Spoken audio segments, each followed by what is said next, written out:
Oh, huh.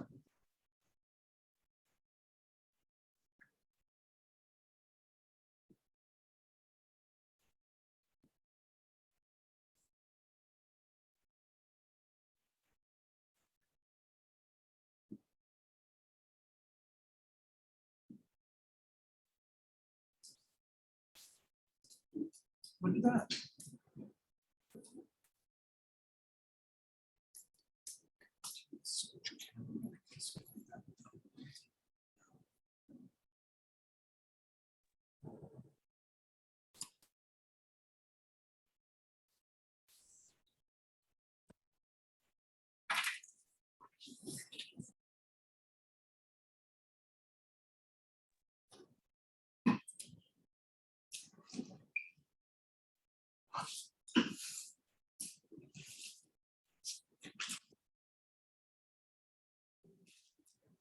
Check.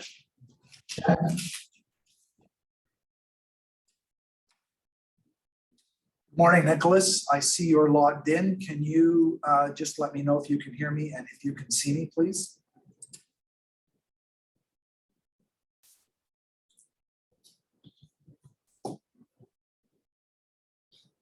Thank you very much. Okay.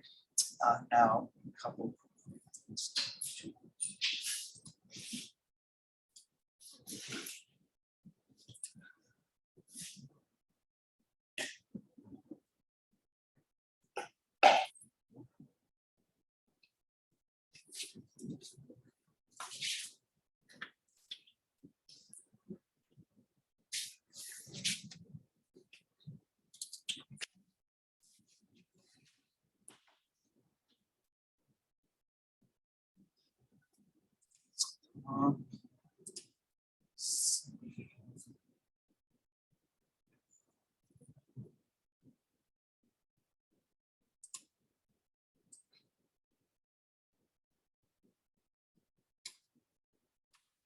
Right, you don't need, that doesn't really help you, does it? No, so what I need is the other way around. Okay. I don't know if that's much. Well, So that would be the angle, right? Like, for the camera, that's what that you would be the angle, which is yours. I mean, I can see, you can see it there. I'm guessing. There's supposed to be, I mean, I don't know, if it's not. So let's look at that. Share. Great.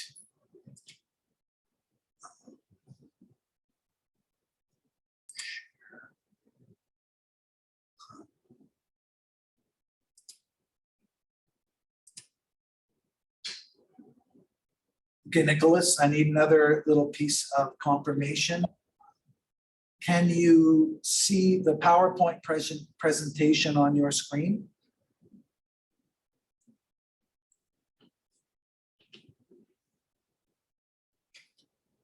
This was bigger.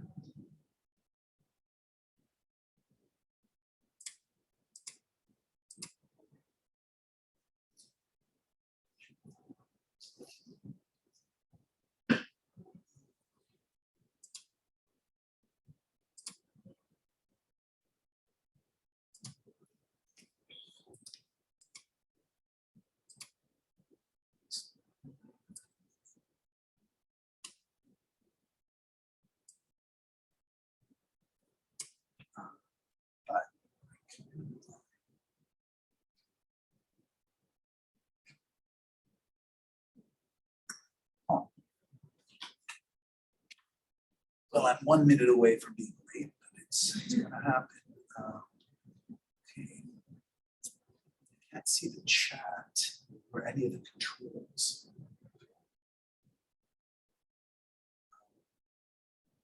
Can you go up to the stop share button?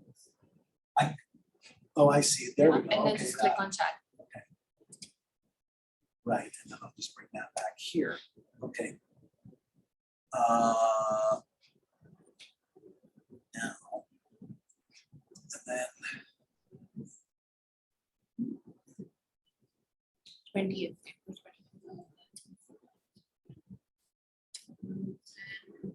think April 12th. Out there, good morning, everyone who's out there in synchronous land.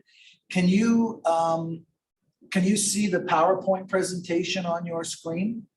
Good morning, Professor. Yes, it is. Okay, great. Thank you very much. Thank you. It's 10:45 and somehow I managed to get the technology, well, probably not. It seems like I've got it working mostly. So let's get started. There's quite a bit of material that I'm hoping to get through today. And although this is the fourth, it might be even the fifth semester I've taught this, it's always a work in progress. And it now occurs to me, I've spent more time this semester on dialectic and less time, perhaps unfortunately, on globalization. And I think maybe when I teach this course in the future, I might start with globalization. But in any event, we're going to do globalization today. I want to clear up a few understandably possible misunderstandings that have to do just with the word globalization and global. Global is the name of the course, which came late in the development of the course. Lamin Jabi and I developed this course. We developed this course initially in the context of an exchange agreement with Gambia, the University of the Gambia in Africa. And we developed the course with the idea that we would fundamentally organize the course around having students come with us to the Gambia for 3 weeks, 2 weeks, 3 weeks. It was a bit unclear when we were starting. And for 10 years, Lamin and I banged on doors and tried to get some money together and develop this course. And then finally, in the fall of 2019, we got the go-ahead. So we recruited students in the winter semester of 2020. The second or third time we had done the course, we finally had a cohort of students that were going to go to Gambia. And then on March 13th, the college closed down and the trip was canceled.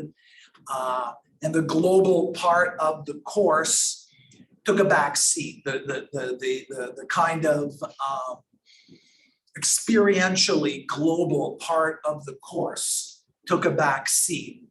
And the notion of and the reality of the globalness of the course in my mind and in Lamin's mind preceded. We developed this course before it became clear to faculty, before it became clear to Lamin and I of the extent to which globalization as a phenomenon, let's say, the challenge is to begin to understand the shape of the thing. International students weren't nearly as big a component of our student population as they came to be when Lamin and I first started trying to figure out a way that we could include Africa in the imagination of the college and how the college saw itself as an important social institution at Finch and the Don Valley Parkway in this specific community. And so the global part for the course meant us all us preparing and thinking about it for 3 months and then getting on a plane and going to Gambia. That's no longer, at least not in the short term, certainly not for our cohort, but even for few, it doesn't, the winds have shifted in a bit. But there's another aspect of global that has caught up with us, and that is one of those other aspects is the extent to which international students have increasingly clearly become a necessary component of post-secondary education. not just at Seneca College, but around in so far as, and it's only incompletely that it's accurate to describe post-secondary education as a system. It has systematic aspirations, but it's not perfectly coherently organized the way, in theory, a system would have to be, the way a computer program for chess is systematic in principle. Every single possible permutation that are allowed by the rules of chess are provided for in that computer program. That's an idealized version of the system is. But the post-secondary, the reality of the institutionalization of post-secondary education falls far short of that, not through no one's fault, just through the reality of the kind of background uncertainty that characterizes human life. All human institutions, no human institution can possibly be fully systematized, but to a great degree, as a kind of reflection of the learning that Seneca College has done, but also all of the colleges and all of the universities together have done. We try to learn from what we've done well and what we've not done as well in the past, and we try to apply those lessons as best we can into the future. And one of the emerging conditions that is now very, very clear, that is now, if not yet widely understood, at least widely acknowledged, is this global dynamic, this international dynamic of the operation of the post-secondary education system. And the way that gets implemented in the North American context, the way that gets implemented in all national contexts, is through immigration law. It's now a very significant portion of the work that the Minister of Immigration does, the governments, the Canadian government, but also the US government and many, many other governments have come to understand that the post-secondary education system offers a couple of different opportunities for and wherever there's an opportunity, there's also a challenge, practically, at least practically by definition, for other sorts of social phenomena. So international students are also part of, from the point of view of the immigration institutions, international students are not only a source of students, not only a source of tuition fees, but they're also a potential solution for labor market problems. And so the labor and evidence of this, if there was any doubt about this, evidence of this is all you need to do is track the number of international permits granted and the transformation in the conditions that attach to those international permits. When the trend began to be noticeable, international students did not have attached to their student permits, their migration to Canada's permits, the same access to the labor market. And conversely, the labor market did not have access to those students. So it seems fairly clear now. It's still, to some degree, controversial. It still remains subject of controversy, let's just say. It seems pretty clear that there are some students, there are some migrants who come to Canada on a student visa with, let's say, more interest in in working here than in going to school here. The student certificate is one mechanism available to international migrants to get access to potentially down the road Canadian citizenship, but in the meantime, access to a job in Canada. And if the condition of having that job is going to school, whatever.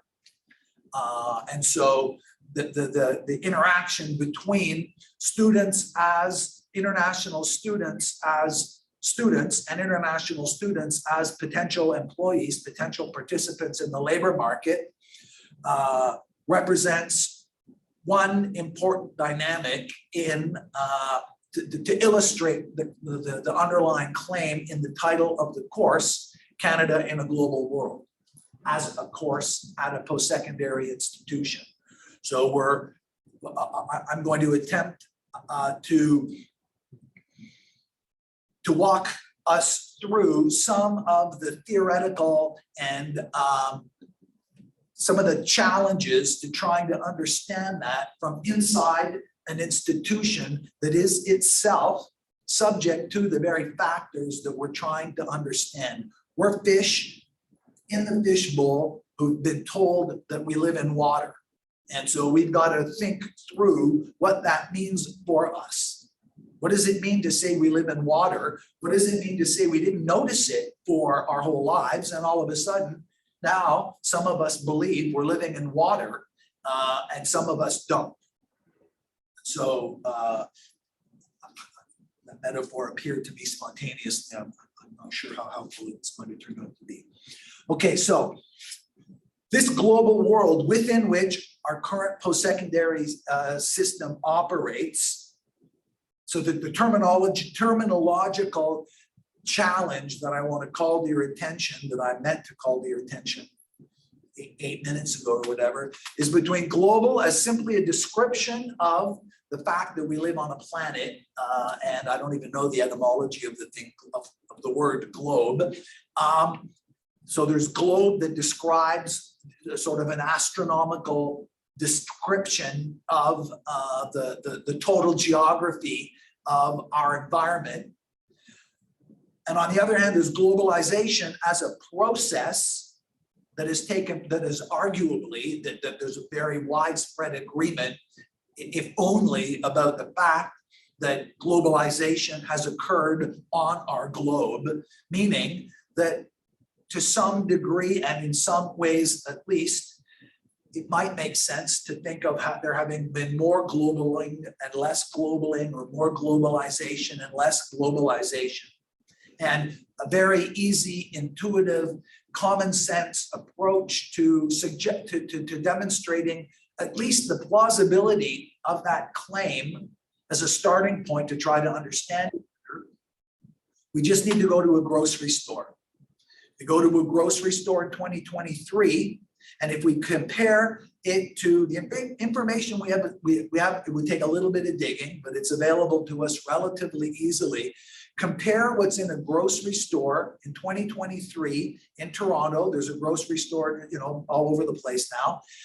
Take a look at the food that's in there and where it's from, and go to that same grocery store, find a grocery store that's been around for 40 years, and take a look what would have been in that same grocery store 40 years ago. And all year round, we can get strawberries now. Even though 40 years ago, the only way you could get strawberries in a small window, they still grow strawberries just 10 miles north of here. Well, they did a few years ago. I'm not 100% sure if they still do. But out where I live, there are still plenty of farms that grow strawberries, and strawberries grow there in the sort of mid-spring for about a month, and then they stop growing. You just can't get them anymore in this climate. But now we can get strawberries from Chile, where they have a climate that allows, they're in the southern hemisphere, so our winter is their summer. And there are other places where they can grow strawberries year round. So we can have strawberries in our grocery store. That's initially, possibly at least, an example of globalization. We eat food year round that we used to only be able to eat part of the year, taking it up a level of complexity, but it's a level of complexity that brings us closer to the content of our course. It's not just that we have food in that grocery store today, and when we look back at the grocery store 40 years ago, they didn't have strawberries in December. But I bet also that they didn't have all kinds of you wouldn't be able to get a roti in that store 40 years ago. You wouldn't be able to get okra, I bet, 40 years ago in that grocery store. And that grocery store, by and large, does not carry okra because they believe in multinationalism. They carry okra because there's people who live in that neighborhood who eat okra. It's a capitalist, it's a marketplace response to the changing population in Canada. Canada's population has changed. The ethnic, the terminology is problematic, but let's say the diversity of the Canadian population has been profoundly transformed over this time period. You probably want to go, but we necessarily want to go back a little bit further than 40 years, but the makeup of the population has been transformed. That transformation is also an important component in globalization. The last way I want to cash out the example of comparing the grocery store today to the grocery store 40 years ago. At that grocery store, you could go online and order your food, and then you can have them deliver that food to your house online now. The technology is available to us that wasn't available 40 years ago. And those three components, the movement of goods and services, the movement of people and technology, those are by wide agreement, the three vectors through which globalization has, as a process, understood as a process, has massively impacted societies around the world in 2023. When it started, difficult question. Describing when it started, well, we'll get to that later. But so globalization as a process manifests itself through the very, very large, the transformation of the availability of marketplaces for goods and services well beyond national borders. It used to be the case that for the most part, Canadian economic activity took place in Canada or with the United States. Canada's always been an exporting country. Canada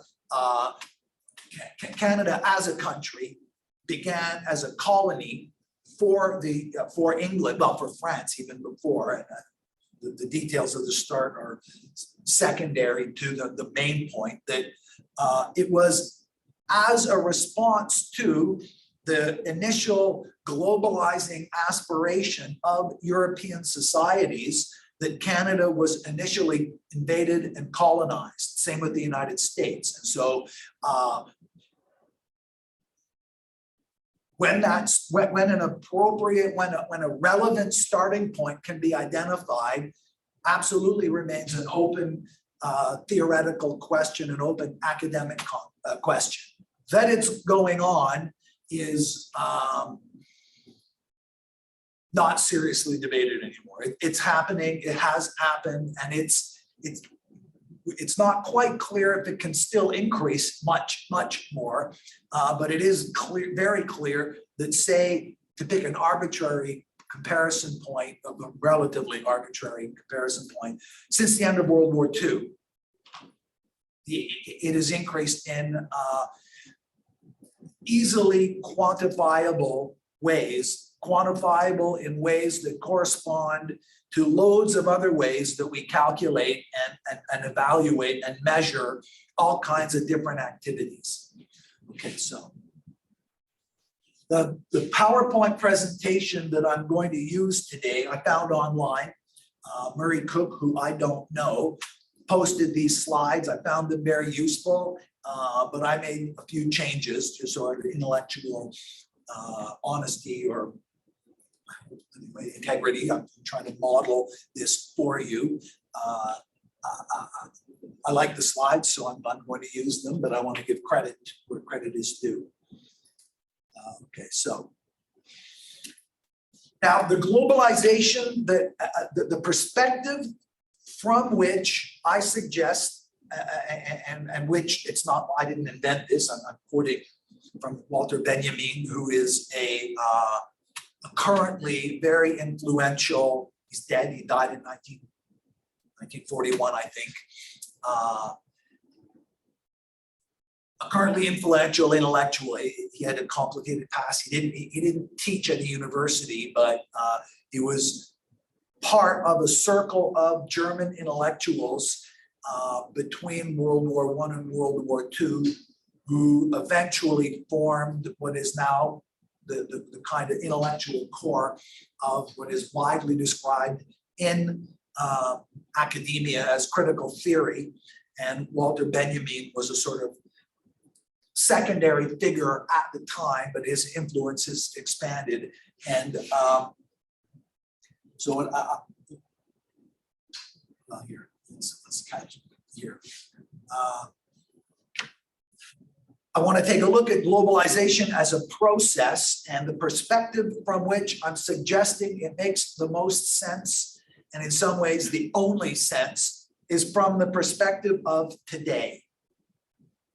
So Benjamin, and why is that? So to articulate the past does not mean to recognize it, in quotes, the way it really was. Now, in the Benjamin quotes Leopold Ranke, who was a very influential German historian at the end of the 19th century.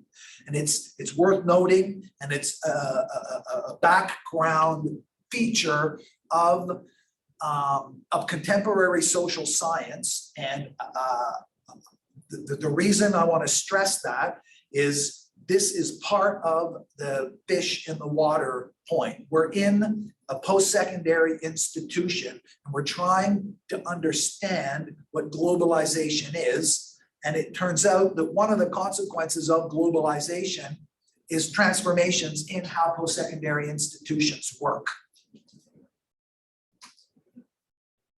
Back when there was no okra in the grocery store, back when you couldn't email the grocery store, you couldn't go online to order your food, the university organized itself and said that it organized itself, and to a great degree believed that it organized itself, not primarily in response to market forces.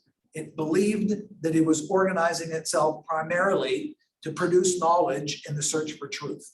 Scientists were trying to understand quantum mechanics, do all of this. They weren't primarily chasing patents, intellectual property. They weren't primarily chasing funding from international corporations or even international funding agencies. The universities had money available to them from the government in order to pursue, in quotes, pure research. And that characterizes most immediately clearly the natural sciences. But in the humanities and in the social sciences as well, the universities in the 60s and in the 70s underwent a massive transformation. Starting in the 1960s, in Canada, in the United States, and in many of the rich countries, one of the most important and most significant transformations was the increase in the participation of women in post-secondary institutions. But another less widely understood, less widely studied, or commented on anyway, transformation over that same period is people from a much wider class background also began to be able to actually go to university. So there were more women, and there were more working class people, and there were more middle class people. And so as a ratio of the total population, it was less millionaires and less the children of millionaires and less men who represented the student population in the 1960s. And by the 1970s and the 1980s, that moved forward, and the faculty began to better represent, not especially well, but better represent the population. Okay, so what is it in particular that Benjamin had to say? So if it's not to recognize the past as it really was, What he says is, it means to seize hold of a memory as it flashes up at a moment of danger. Historical materialism wishes to retain that image which unexpectedly appears to man, singled out by history at a moment of danger. And here, I think that we need to read man as humanity, not appears to humanity, singled out by history at a moment of danger. The danger affects both the content of the tradition and its receivers. The same threat hangs over both, that of becoming the tool of the ruling classes.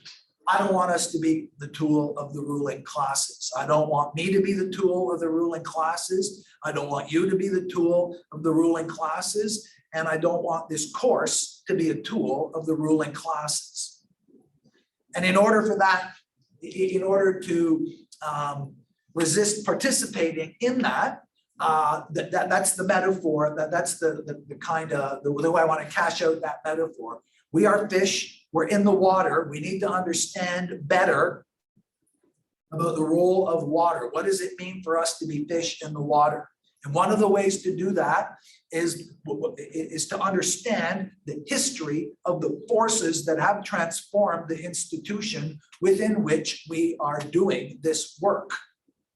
This work that you're undertaking actionally and in a way that I'm 100% not just satisfied, but thrilled to participate maybe in my own tiny little way to prepare you to go on and become citizens in this world and employees and productive members of our society, but not tools of the ruling class. Okay. Now, just to revisit again when I first did this, it wasn't, I hadn't hammered this home, but the starting framework that we began with, that I wanted to describe its merits and then examine some of its shortcomings, is the ideas, interests, and institutions framework that are relied on by Treblecock and Kelly to give an account of Canadian immigration policy when the book came out. So they were writing a book about Canadian immigration policy. And in order to do that, they thought the best way was to describe its history. I agree with that. But they attempted to do what Benjamin argues we can't do and we shouldn't do if we don't, especially if we want to avoid being tools of the ruling class. They proposed to give us an account of the history of and the development of immigration policy, supposedly as it, how did I forget the way it really was. And in order to do that, they described some ideas, some interests, and some institutions. And the chief institution through which this occurred in this analysis is the government. And I don't disagree with that, but we probably aren't going to get there today, so we'll end up doing it next week. But there's a social scientific controversy or disagreement, let's say something like that, around how to best understand what a government does, how a government operates. What is the nature of what is in general the nature of the relationship between interests and ideas in their impact on institutions? And as it applies to immigration in particular, one of the pitfalls that has come to be identified in the last 20 years is what is called methodological individualism. The idea that we can understand how a government operates solely by looking at it as a standalone institution in a certain way, to maybe slightly abuse my metaphor. It would be like asking the fish to imagine the fish bowl from outside of the fish bowl, as though and ignoring the fact that the fish exist in water. I'm really not 100% sure of that before, but I'm going to try to just let it go. So,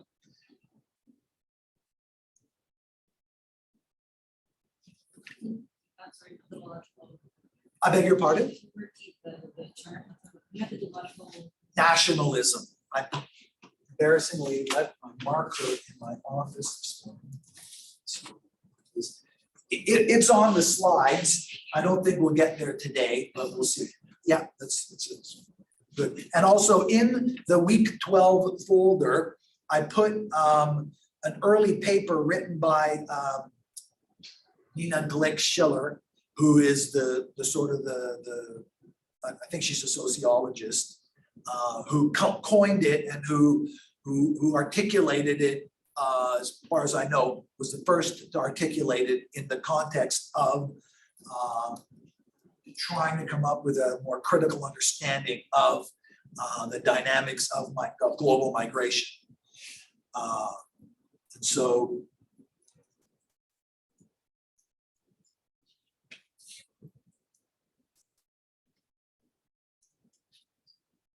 shifting the perspective and trying to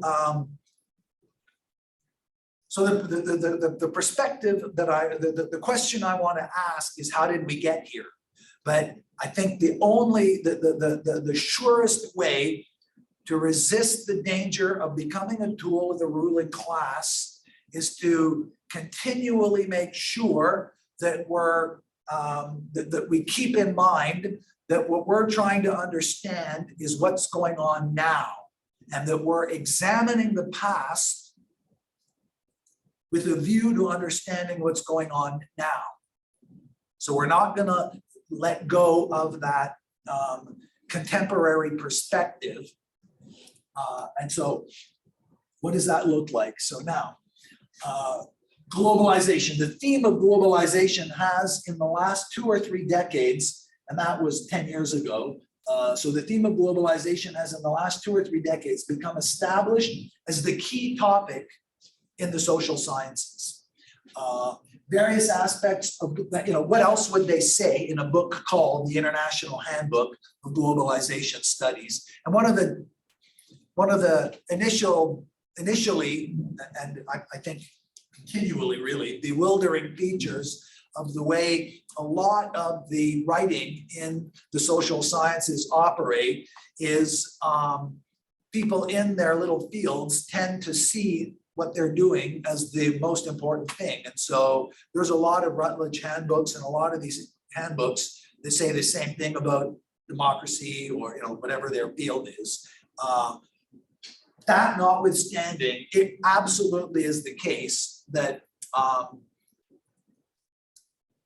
globalization has come to dominate I think that Turner's onto something here, let's see. Globalization, if not the key topic, is a dominant topic in the social sciences. It's come to dominate the social sciences, not just though as a key topic. So the object of study, globalization, lots of books are written about it, lots of research chairs, lots of articles and so on, lots of courses. But the reality of globalization itself has also changed how the social sciences operate. I don't think Turner's writing about that. Elsewhere he has, I know he's aware of this. He's a very big time social scientist.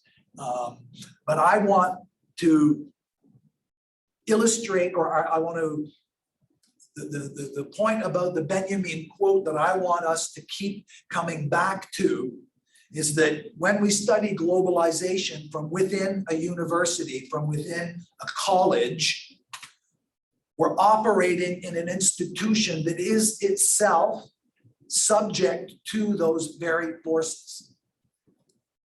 And I was going to say lucky. That's not exactly accurate.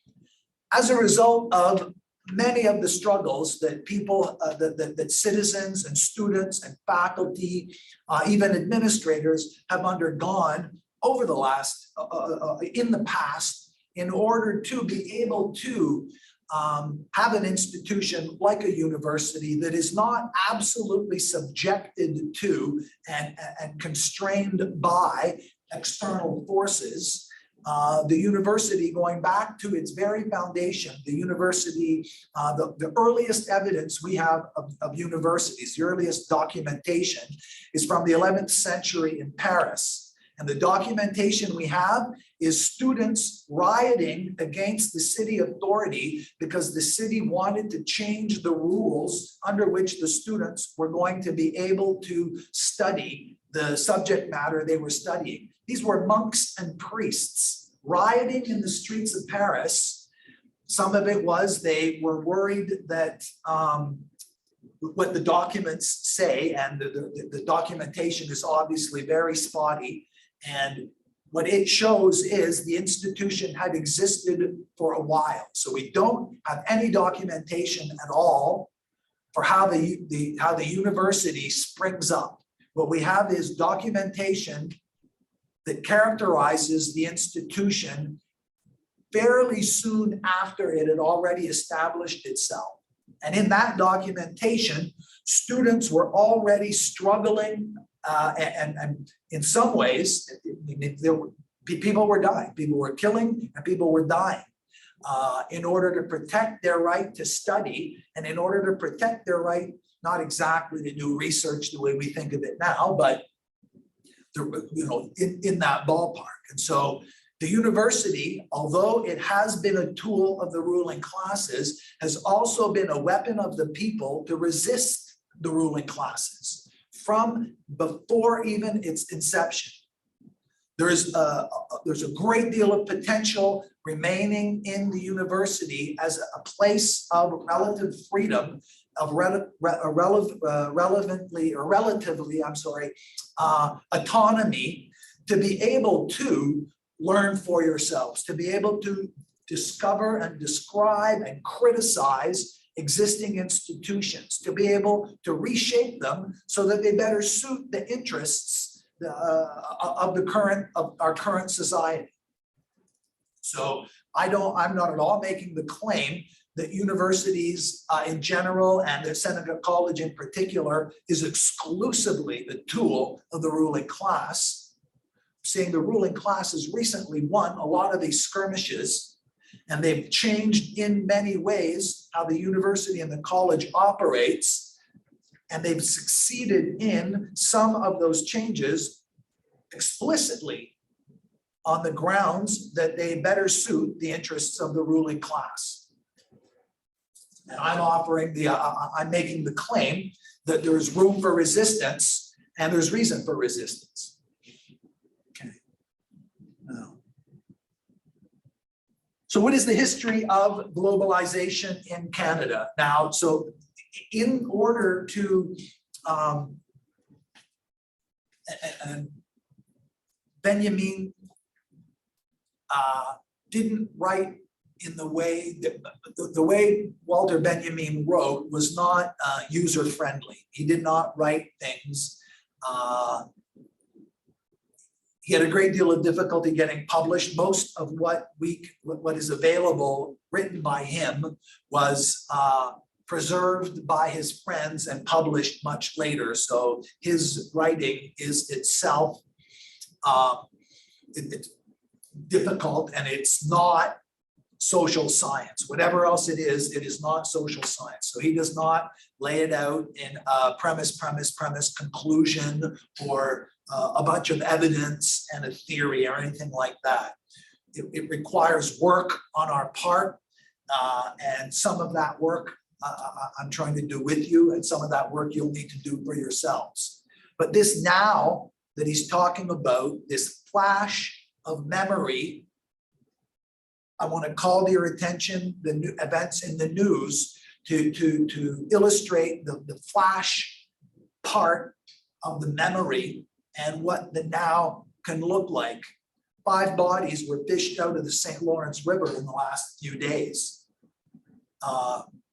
Migrants from Hungary and migrants from India died trying to cross over from Canada into the United States in Mohawk territory.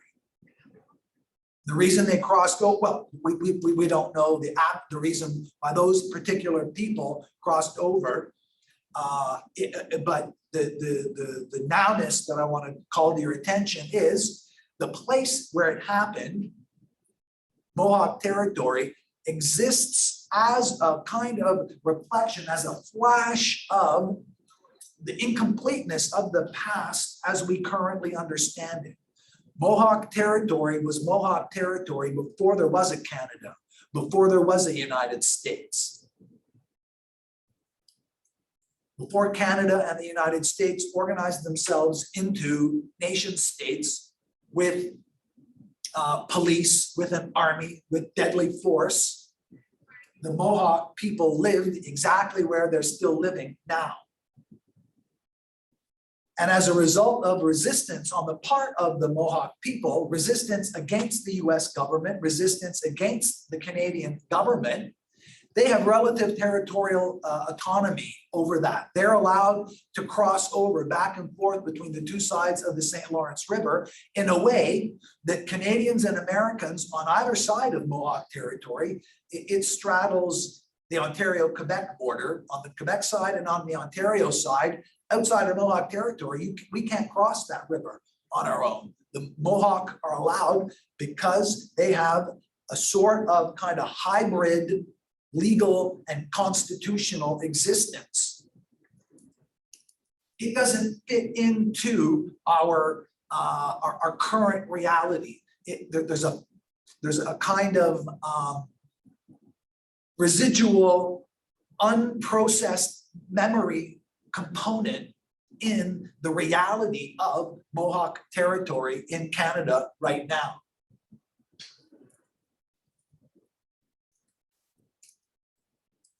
Another component of that reality of life on Mohawk territory is another aspect of globalization, and that is that Native Canadian people and the Indigenous peoples in Canada, as a demographic sample in Canada, they don't live as long, they're not as healthy from birth to death. On average, they're not as healthy. They don't get as good an education as the rest of Canadian people.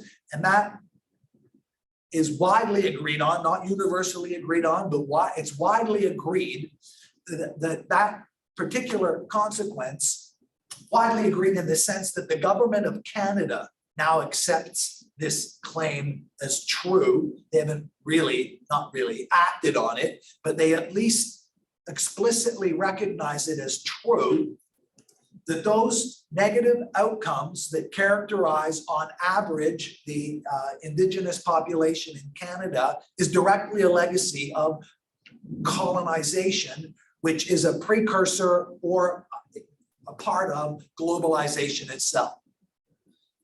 So those people who died in that river died because there's a business opportunity, or it looks like anyway, on the news what it sounds like is there are people in Mohawk territory who are running a business ferrying people who have money, enough money anyway, across the US-Canada border illegally or outside of the current legal norms, or however you want to put it. So there's a business opportunity. There's money to be made there in ways, the Mohawk, another salient, another crucially important demographic difference is the employment rate and the average amount of wealth accumulated. On average, members of First Nations are much less wealthy than the rest of the population. And so over the last few days, 5 people died. Some of them, I forget what the breakdown is. I didn't hear that. I didn't pay attention on the news today. I had other things on my mind, but not all of them migrants. At least one of them was an Indigenous person who was presumably running this smuggling operation, this people smuggling operation. So we have an example there of right now that has a flash of memory that we need to better understand if we want to understand what's going on right now. What happened 3 or 4 weeks ago? Canada signed a deal with the United States to close down the illegal border crossings. And Canada's been negotiating this. US has put pressure on us for 10 years now to sort this out. And the people who were worried about this, they said, if you close that down, more dangerous people are still going to want to cross. And what will happen is that already dangerous, but less dangerous border crossing, if you close that down, then more dangerous border crossings will happen and people will die. And what happened? People died. So this flash of memory, it's a flash, and for all kinds of extremely interesting, but we'll have to leave it there. I encourage you to read Walter Benjamin. It's spelled Benjamin, but it's pronounced Benjamin. In a way, that flash has a kind of echo quality as well. It resonates, and so that once we've seen the flash, if we attend to it carefully, if we apply our critical skills and try to attune ourselves to what that flash tells us, then it invites us to rethink the history as we've been told that it happened. And so some of the clues are that when they close down that border at Roxham Road, what happens? And of course, I couldn't know ahead of time. And although we were told this would happen, we weren't told that it would happen on March 29th or whenever it happened. We weren't told that it would happen at Akwesasne, Cornwall, or wherever it was. But it did happen. The people who predicted it turned out to be right. And in addition to it being so that the flash has to do with the history. And so if we want to understand what that flash means for now, we need to understand the context in which it is. And so it's the British Empire. The British Empire, which also interacted with so some of what I want to call to your attention is the complexity of the interactions that characterize the content of the course. So the Komagata Maru incident also, a border that was disputed, the legality of a migrant ship, a migrant trip, the legality of the restriction and or the legality of the access to Canada was in dispute, and international considerations were at least part of the mix. One of the reasons that Canada didn't just turn the ship away right away was pressure that Britain put on Canada to respect the international dimensions of membership in the British Empire as they had been accepted by British Parliament, the Canadian Parliament, and I'm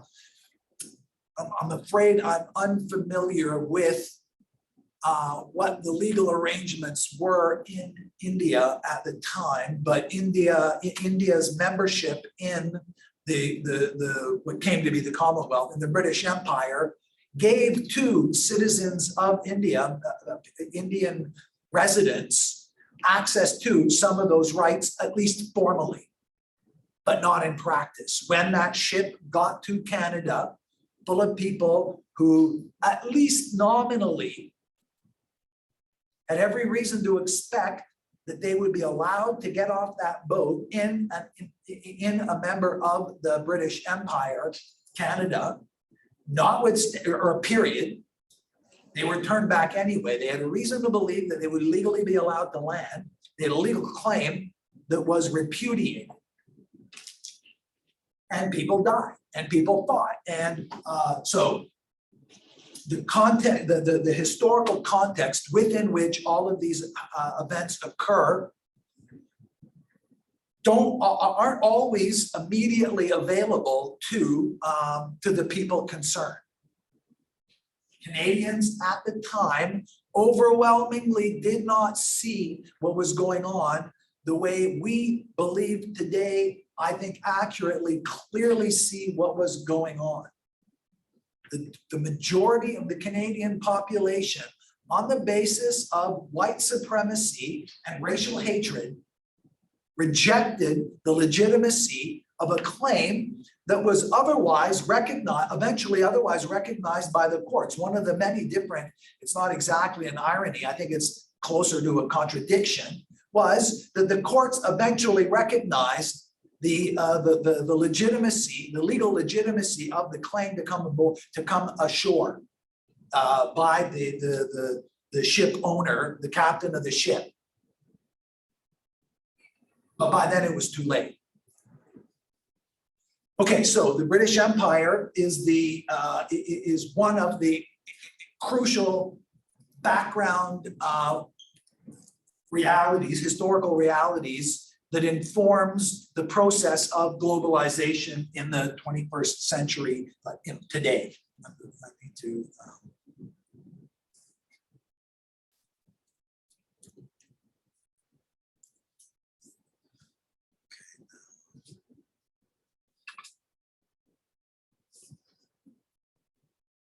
So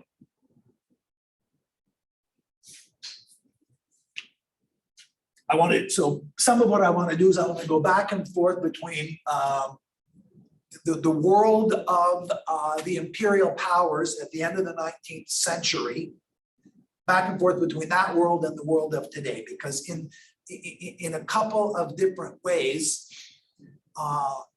many of the conditions that characterize contemporary globalization emerge out of the, and at the same time as the transformation of those empires as colonial empires into commercial empires, let's say. So globalization, one of the central features of globalization is that it places constraints on the ability of governments to regulate their economies. The way it emerged in the 1980s in the Canadian context in particular was that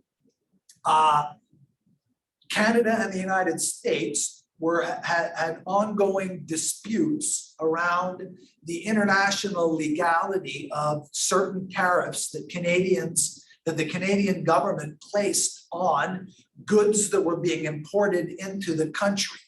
And the main reason that governments impose tariffs on imports is to protect Canadian industry from competition. And there was pressure from within Canada on the government to not do that. It was obviously not pressure from the people who owned or the people who worked in the protected industries. It was pressure from everybody else, all the other commercial interests. What they wanted was to be able to buy steel as cheaply as possible. Steel was cheaper in the US than it was in Canada, and manufacturers in Canada who didn't manufacture steel, who manufactured stuff made with steel, thought it was crazy that in Buffalo you could buy, I don't know what the numbers were, but you could buy steel in Buffalo for $100 a pound, or $100 a ton. But if to buy it in Hamilton, even to buy the steel that was made in Buffalo, once it was shipped to Hamilton, a tariff was added on it so that Canadian produced steel would have a chance to enter into the Canadian economy. And the main argument against the tariffs was that it raised prices for everything, or it raised prices in proportion to the amount of goods that had tariffs imposed on them. And the idea was, if you drove those prices down, eventually the standard of living is going to go up. The countervailing argument was that in those industries that currently existed with tariffs, if the price went down, if the tariff was removed, the people producing those goods would no longer be competitive. Those businesses would collapse and the people who worked in those industries would be out of a job. And that was understood and basically agreed to all the way around in all the different positions. The claim of the proponents of reducing tariffs was that by improving the standard of living, by driving prices down, we would eventually free up the money that was saved by those better prices, and accumulated capital would then be reinvested in the Canadian economy, but in those aspects of the Canadian economy that were able to produce goods and sell them for profit at the price without any tariffs on it. Canada would be competing with all of the other industries around the world tariff-free. If they agreed to reduce the tariff, there would be an equivalent tariff reduction in the United States. And then some Canadian manufacturers, so for example, for most of the 20th century on Spadina, there were factories that made clothes. A lot of clothes were made in Toronto. A lot of clothes were made in Montreal. There's still a small section, there's still a small textile industry or clothing industry in Montreal, but in Toronto, wiped out. A lot of jobs disappeared. Along the Gardiner, there used to be all kinds of factories. There were loads of manufacturing jobs. A lot of those jobs disappeared. The price of the goods that were produced in those industries over time, largely, it's a little bit more difficult to calculate it in apples to apples way, changes in the cost of living, but largely speaking, the appliances that were built at the Inglis factory, so washers, dishwashers, washing machines, refrigerators, they're no longer made there, but they're cheaper to buy today than they were 30 years ago. They're all being made far, far away. And the wages that are paid to the workers in those industries is much lower than the wages that were paid to the workers in Toronto when they were paid. But a lot of those people, well, the individuals themselves are now retired, they're old. But the people who live in those neighborhoods, the manufacturing sector dried up, but Canadian unemployment levels, they used to call them, unemployment levels are lower, employment levels are higher today than they were back then. The standard of living in Canada overall has increased as a result of free trade. Now, what a free trade agreement does is that the government agrees to deregulate. The way they describe it is the government agrees to deregulate the industry by removing tariffs at the borders for imported goods that are required in the supply chain for the manufacturing of those goods. In the 80s and early 90s, the primary focus of this worldwide effort at reducing tariffs was largely aimed at goods. And as tariffs on goods were slowly and very broadly reduced, not eliminated completely, but significantly reduced, attention of the global forces at work, around the planet, in the national and in the international institutions through which this process developed, turned to services. And eventually services also came to be deregulated. And so that opened the door, and the most, as far as I know anyway, the most tangible manifestation of that is call centers. And so call centers now, if you phone Bell Canada in Toronto, when someone picks up the phone, there is zero reason to believe that they're in Toronto. There are big call centers in New Brunswick, but there are also big call centers in India and and other places where there's a pool of English-speaking people who are available to work in a way that suits the purposes of Bell Canada or Bell, whatever, Global Bell Media or whatever the name of the thing is now. So call centers are an example of the globalization of services. The jobs disappear here, but the service is still being provided at a lower cost, lowering the price of the service where it's being delivered. And that lowering of the price produces a corresponding improvement in the standard of living for that population. That's the argument in favor of liberalizing. It's called liberalizing trade. It's not, it wasn't called globalizing. And the word liberty here is that liberty understood in the utilitarian sense discussed super briefly by Treblecock and Kelly. It's a remove, the government agrees to not interfere in what in some ways at least is a freely entered into contract. If I if I want to start a company in Toronto making metal filing cabinets, why shouldn't I be allowed to buy steel in Buffalo if the steel is cheaper than the steel I can buy in Hamilton? I'm going to make filing cabinets at a higher cost to me and ultimately to my customers just so that the steel industry in Hamilton can survive. That doesn't make sense. That there's a problem with that logic is the argument. And part of what happened was business did not trust the government to do this. So what ended up happening was governments agreed in their international agreements. So the initial, from the Canadian point of view, the initial version of this was the US Free Trade Agreement. The United States and Canada both agreed to pass legislation that prevented the government from a certain point of view was interfering in the economy.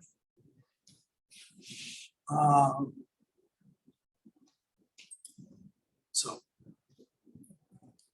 the extent of these constraints is a matter of great controversy, and even the vocabulary that's used by the proponents and the vocabulary used by the opponents of this strategy, at least while the debate was still live in the sense that it hadn't happened yet. So over the course of the implementation of the US-Canada Free Trade Agreement, and then it was eventually extended to include Mexico. But in the lead up to that decision, there was a great deal of academic disagreement in addition to a sort of broader public conversation around it. And in a way that's, for better or for worse, typical of academic discussion, a lot of it turns on, okay, so now that sometimes means, okay, it looks like there's no chat. I think someone is waiting in the room. Oh.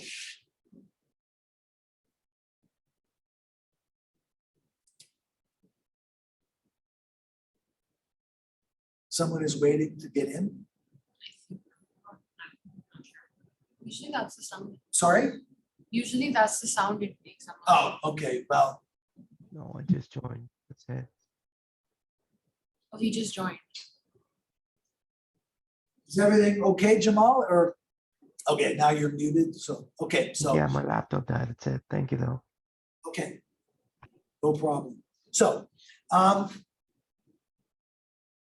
so the extent of the constraints is a matter of great controversy, and some of what I want to call to our attention, that controversy is partly carried out and has partly been imposed on, or the consequences of the resolution of that controversy manifests itself in post-secondary institutions. The government, over the course of at least especially the second half of the 20th century, more and more government officials needed university education.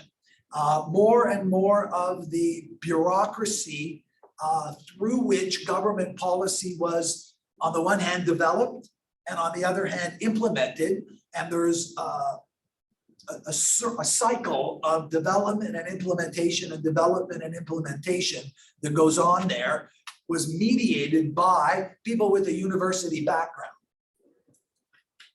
And so the skills, aptitudes, the vocabulary that was used by government officials was developed through their university courses.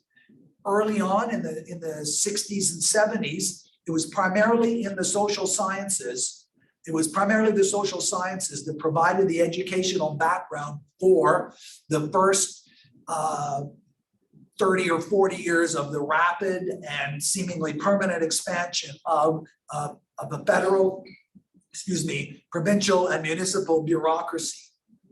But starting in the 80s, at least arguably, I think obviously, but at the very least arguably, as part of this very process, more and more people in government had business education backgrounds. So more and more MBAs, when they couldn't get a job in a bank, would take a job in the government. The MBA, the business mindset, as opposed to the sociology, social science mindset, came to be more and more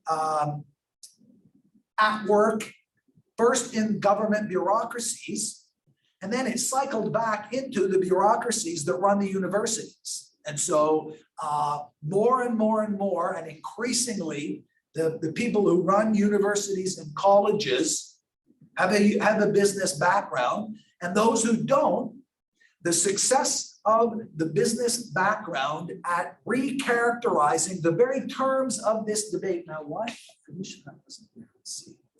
Okay, the very terms of the controversy of the debate. So the free traders won the debate.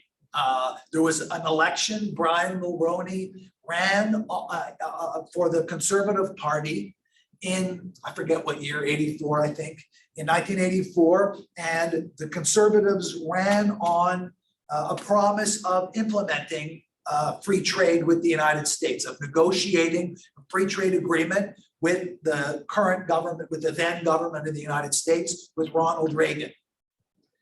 And Mulroney won the election over John Turner in a landslide.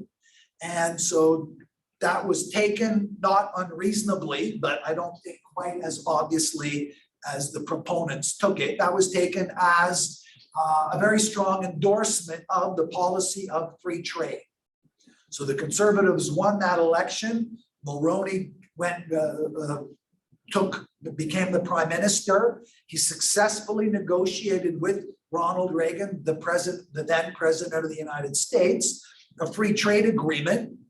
One of the consequences of which was to lower and or eliminate trade barriers on all kinds of goods that were traded between Canada and the United States.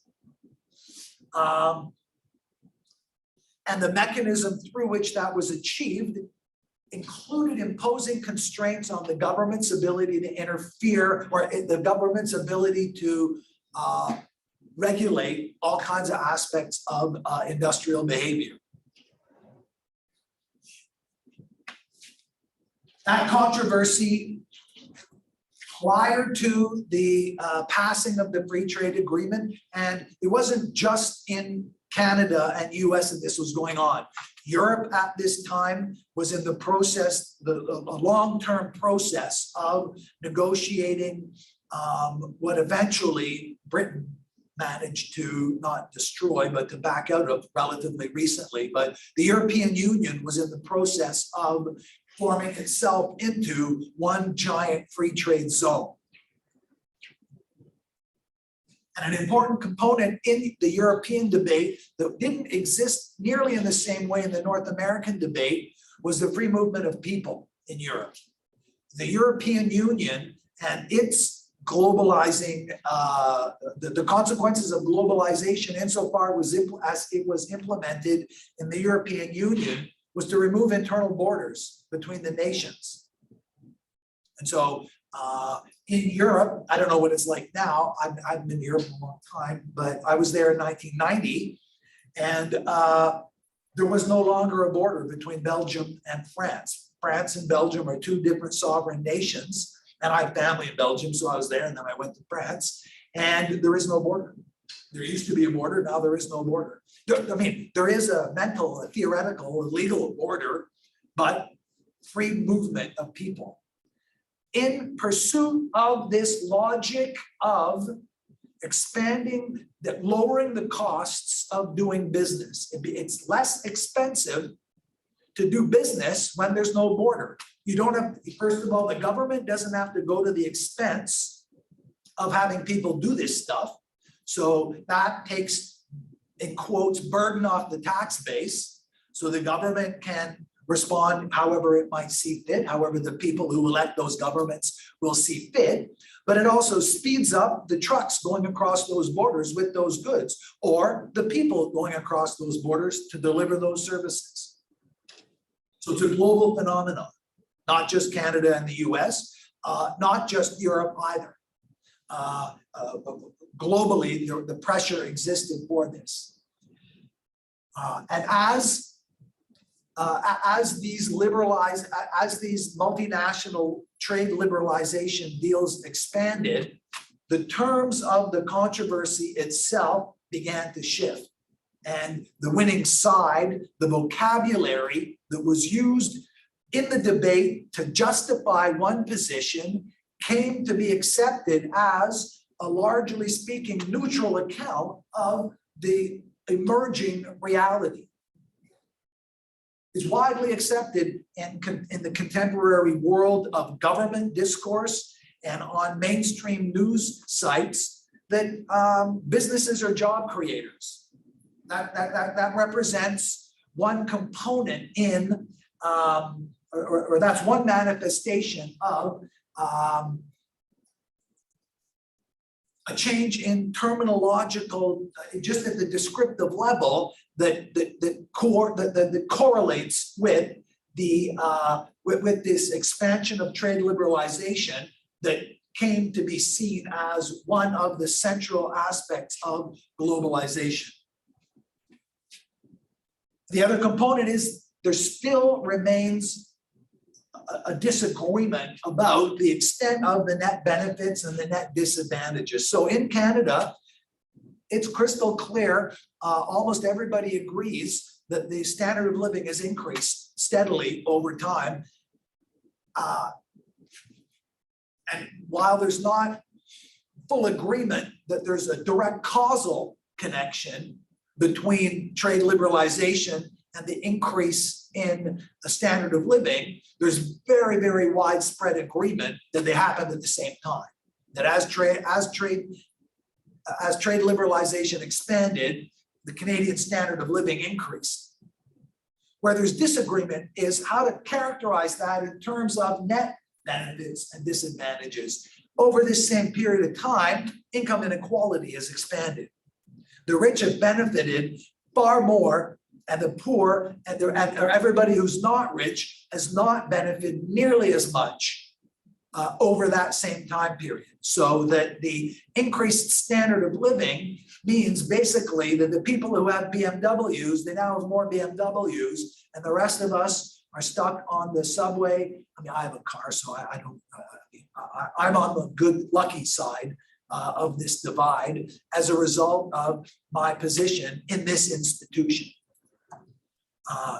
But the net benefits or disadvantages of globalization remain hotly debated. And that debate also carries this split kind of personality.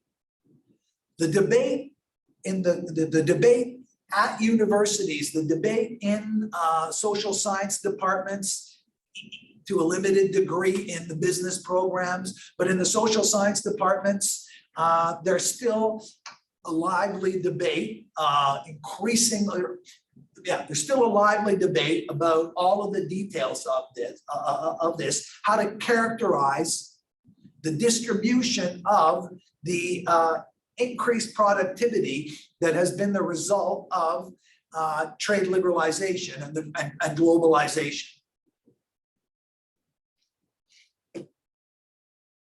Okay, so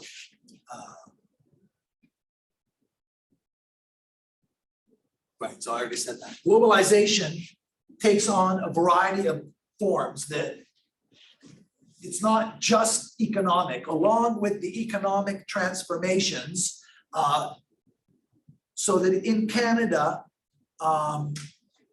for a variety of reasons, Canada has taking Ontario as an example, in 1980, I used to know these numbers, but now I'm just gonna have to give you a sort of a schematic picture. Manufacturing represented a much bigger part of the Ontario GDP compared to 2023.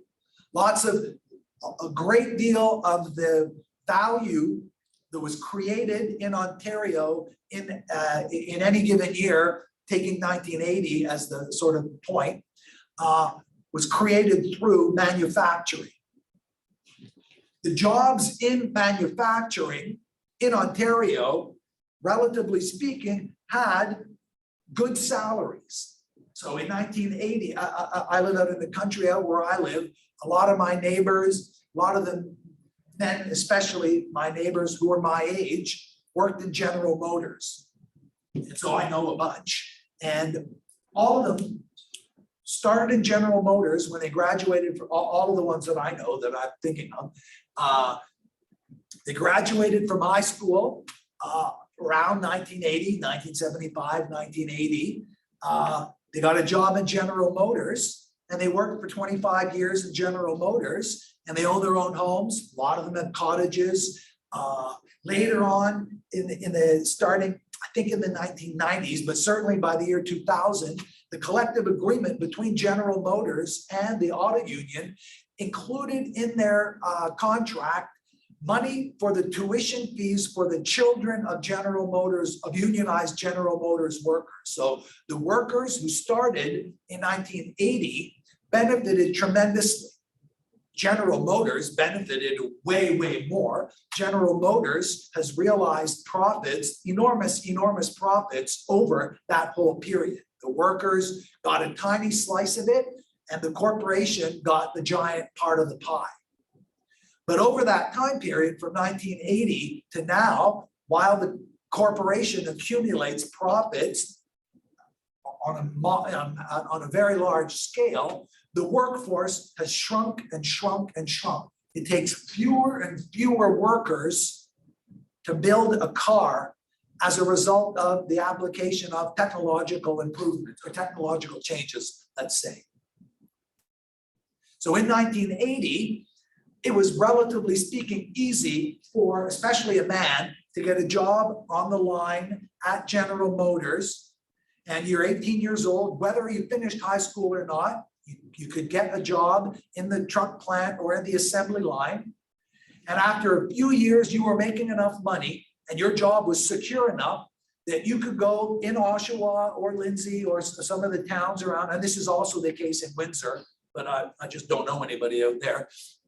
You'd go to the bank and the bank would lend you the money. You have a job at you have a job at General Motors, and in part, the bank would lend you the money because the auto workers the union did such a good job for those workers to protect their salaries. Even if you went on strike, the bank had every reason to believe that on the other side of the strike, you'd get a raise. You'd get a little piece of the pie that GM was accumulating. Those jobs moved, a lot of those jobs moved to Southern United States where unions were not nearly as well protected. And so a lot of those, although in auto assembly, it's a little bit different. Still, the manufacturing sector was emptied out as a consequence of, and this was understood on both sides, people predicted that this would happen. This didn't catch anybody by surprise, at least not in academia and at least not in government or in industry. The population, not quite so clear if they were surprised or not, but many manufacturing jobs could no longer compete with the tariffs gone. They couldn't produce washing machines less expensively than the washing machines that were being produced in the US or elsewhere. And so people bought, the consumer efforts were made to encourage consumers to buy made in Canada products. But patriotism competing with the wallet, that's a difficult fight to make at the grocery store or at the appliance store. So a lot of that manufacturing work disappeared, and the Ontario labor market was transformed to a largely service sector industry. The service sector where profits kept growing, where the productivity of the economy overall improved and increased, but where wages did not keep up. The jobs in the service sector to a greater degree. So at General Motors, the worker on the line, and over the course of the 80s and 90s, it increasingly began to include women. The worker on the line, if she's got 20 years experience, 20 years seniority, and that means, among other things, she can get overtime. If she gets, so she has 20 years seniority, she gets some overtime, she's making 100 grand a year. The engineers, loads and loads of engineers work there, they're making 170, 180 grand a year. And the vice president getting stock options, I have no idea how much they make. In the service industry though, very different labor profile, very different wage profile. Managers in the service industry are making marginally more than minimum wage, and the starting job salary at GM, 28 bucks an hour, everywhere else, 16.55 starting in October. Right now, it's, I don't know what it is, 15.75. I don't know what minimum wage is, but it's 15. Yeah, so loads and loads and loads of service jobs, $15 an hour. So lots of jobs, low wages for many, many of those jobs that were the result of the transformation of the Ontario economy. Everyone still has a fridge, and we pay less for our fridges, and that's in some ways, in many ways, good for nearly everybody. It's just not as good for the people who lost their jobs, who had a job paying $25 an hour in the fridge building factory, and who had to leave that job and either retrain, which is difficult when you're older. It's difficult for young people to imagine, but just take my word for it. It's very hard. I suppose I've never had to do it, but all the evidence is that it's very hard. And so those well-paying jobs disappeared, and they were replaced by many, many not nearly as well-paying jobs. Okay, so now.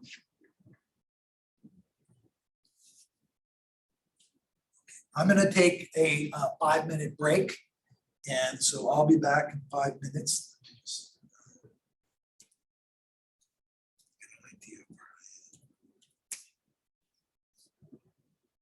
I have seen it, like when we went to Germany, we were crossing borders from Germany to Switzerland to France. We were just like going around in our own car. We just have to show off our like passport and like visa, and they're just like, yeah, go through, it's fine. Well, Switzerland isn't part of the European Union.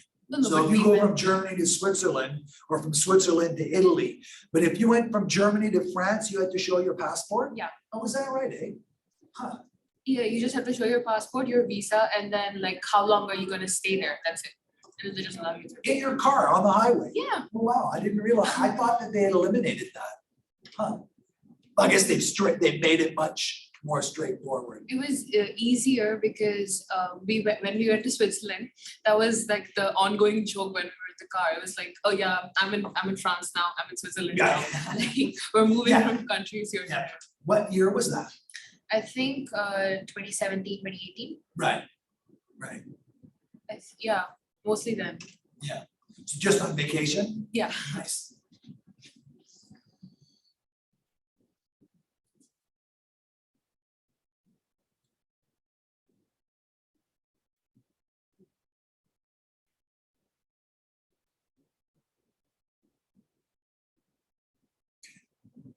So I will be back in 2 minutes.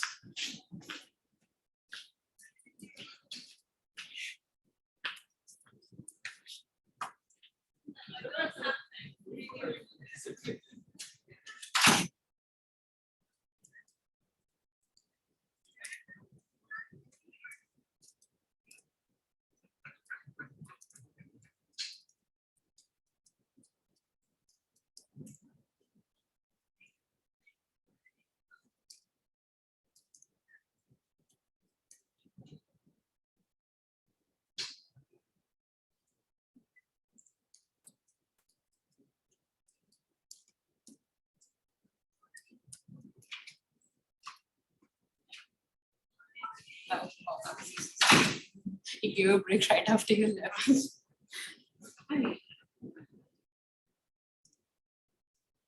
So the new process is due on Friday. News and access is April 10th. Oh, huge. I keep it because it's easier for me I to have it on my remember. phone. I have my list there. So it's 3 articles, 1. Should be 2 articles because last time we did 2. Last news analysis. Oh, no, I mean news articles. Not a academic articles. Or some news analysis.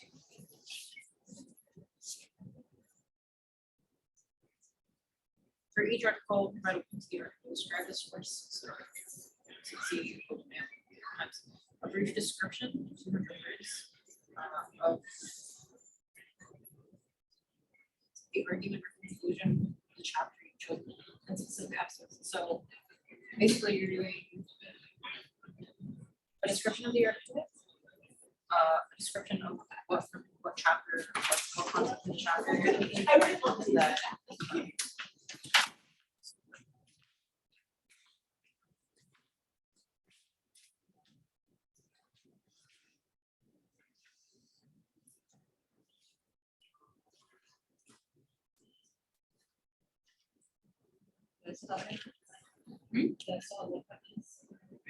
I'm lost. Sorry? What time did you say we're starting?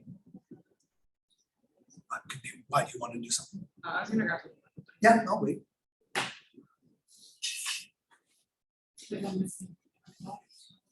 You're not going to the Eaton Center though. No, I'm going to the.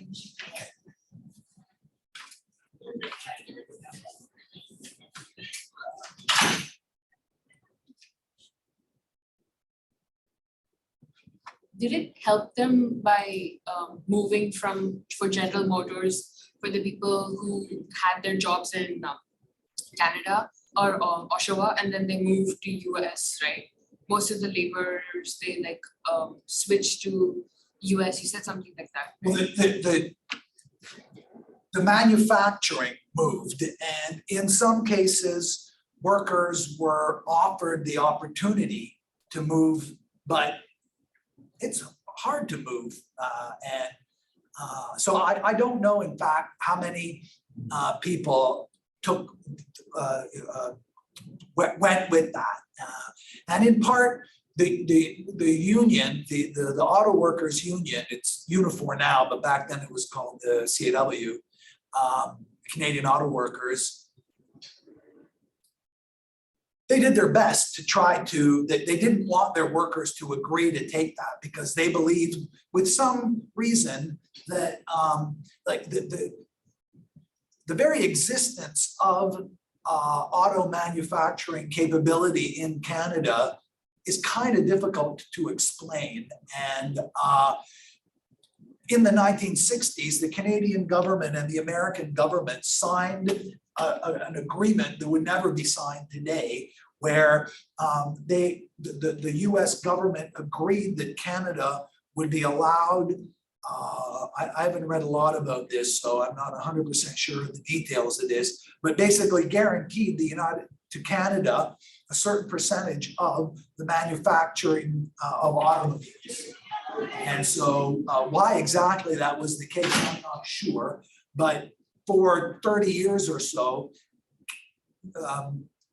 car building capacity in Oshawa and in Windsor, which is the two main places where there is large scale auto manufacturing in Canada. There was a lot actually in Saint-Thérèse in Quebec, but I think that's largely gone now. Was guaranteed by the governments, and so the US car corporations, GM, Ford, and Chrysler, are extraordinarily influential in US government circles. Less so now than they were in the 40s and 50s and 60s up until the 80s. They're still very, very influential. And so some kind of deal was reached between the governments and these car companies that guaranteed to Canada a certain percentage of the market. So Wouldn't it be easier for the workers to just stay in Canada rather than going to the US? absolutely. Once they moved to the US, they would have had to find another union, they would have had to Well, risk their jobs. actually, it was the same union until the 1970s. And then Canada, US split. It was one, the auto workers was one union. And then for a variety of different reasons, the auto workers split off from the US auto workers.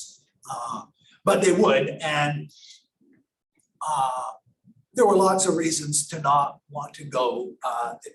A lot of the auto workers had families and their kids were growing up, and they didn't want to move to Kentucky or wherever the auto manufacturing plants were. So yeah, it's a hard thing, but some did, I'm sure.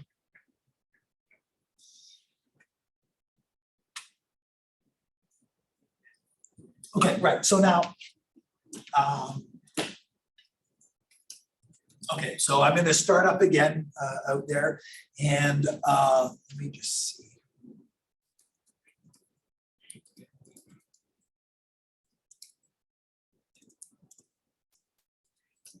Well, some of the more interesting parts of this slide presentation deal with the early history of the economic trends that led up to globalization in the late 20th century. But in order to get through the material, I'm going to skip over the early part. Well, just to say that when we were discussing 1867, which is Confederation, I took some time to I hope carefully but and clearly identify the colonial nature of the founding of Canada. There was also an important economic background going on that is articulate. There was more front of mind for the intellectual class, such as it was in Canada at the time, and also so the newspapers and the influential elites did not spend much time discussing the fact that the founding of Canada was a genocidal act. That didn't worry them very much. What did worry them a lot was tariffs. And the United States in 1780, whatever, 1788, I think, there was the Declaration of Independence in 1776, and the Canada-US border gets established at that time, more or less.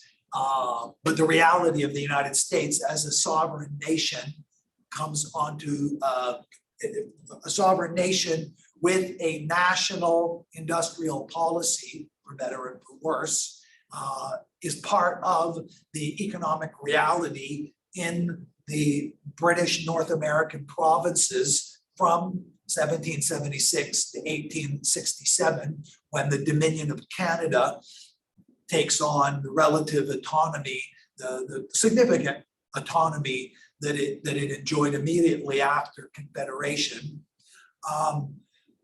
But even prior to Confederation, Britain, insofar as it benefited from and felt responsible for the economic reality in the British North American provinces up until 1867, engaged in and set tariff policies to facilitate the expansion of the economy as it was growing in the British North American provinces, and to protect it from the rapid advance of capitalism in the United States. The United States and Canada were competing for labor, they were competing for resources, and tariffs were widely seen, not just in the context of North America, but in Europe and around the world.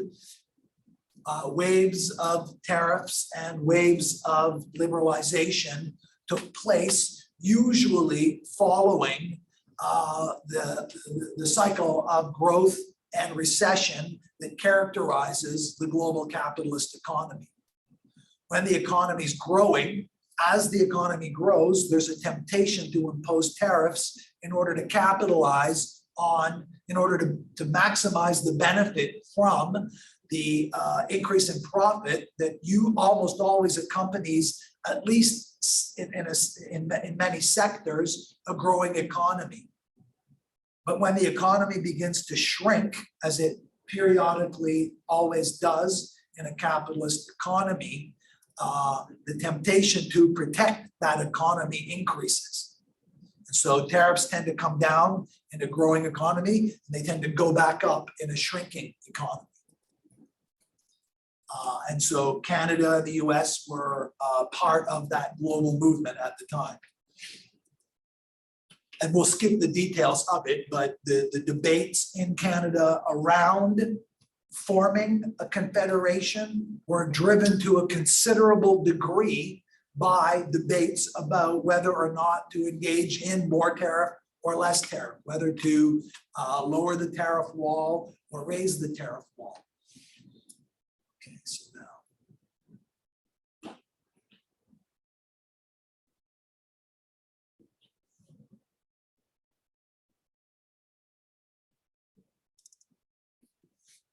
And so the real, in a number of different ways, the globalized world that we live in begins to emerge, at least from the perspective of, especially clearly from the perspective of today, from the perspective in particular of post-1989, that is the fall of the Berlin Wall and the collapse of the Soviet Union and the dismantling of the bipolar world, the two superpower world, face to face in a Cold War, face to face in the nuclear standoff of the Cold War. That world emerges after the Second World War, when, among other things, relatively speaking, stable international institutions are jointly agreed to by almost all of the rich nations and increasingly by all the rest of the nations in the world. So the United Nations is founded as a result of the Treaty of Rome at the end of World War II. And in San Francisco, the United Nations is officially created, and a number of still existing institutions take shape at that time in the wake of World War II. And it was widely believed, and I think to an important degree, correctly understood by the victorious nations of World War II, and also by the nations that lost World War II, Germany and Italy and Japan, in a number of ways. But Germany and Japan especially, very soon after World War II, very soon, 15 years, let's say, their economies not only recovered from the devastation of World War II. Germany got the crap bombed out of it, and Japan also was subjected not just to 2 nuclear bombs, but to an enormous amount of air warfare. And that air warfare in both cases strategically targeted industrial capacity. The Allied leadership, as a matter of strategy and tactics, understood that by destroying the German and the Japanese military capacity to produce weapons, they would ultimately shorten the war. And that did happen. Whether there's a causal connection, there's a separate story. But what happened was the Allied bombers drop bombs on factories and munitions, and they destroy the German and Japanese industrial capacity. But following World War II, in the next, relatively speaking, small amount of time, largely initially through US capital investment in Japan and in Germany, that industrial capacity was reconstructed, and Germany and Japan, their economies grew, and they came to be, by the 1960s, the German and the Japanese economy, West Germany, right? Because Germany, as a result of World War II, was divided into East Germany, which was controlled by the Soviet Union, and West Germany. And West Germany, I'm talking about West Germany, the German Democratic Republic, what was the German, the GDR is the German Democratic Republic. I forget what the other one was called, East Germany anyway. West Germany and Japan, their economies eventually recovered tremendously.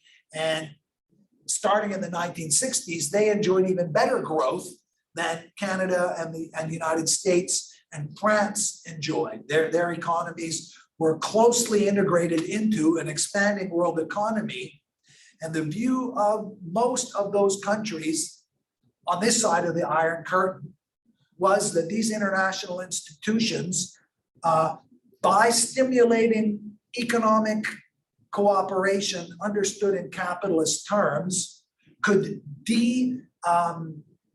I forget what the term was, but increase the chance for peace, decrease the extent to which the otherwise military tensions that characterized international relations from the end of the 19th century up until the beginning and really the end of World War II, the industrial capacity generated by capitalism meant what was accompanied by, let's say, a massive growth in the in military capacity, military production, and it was widely agreed that one of the leading causes of World War I, it's not nearly as widely agreed to, it seems to me, that it was part of World War II, that I think it was. But anyway, World War I was to a certain degree believed to have been caused by the massive buildup of weapons in the late 19th, early 20th century. And all these bombs, all these tanks, all these ships,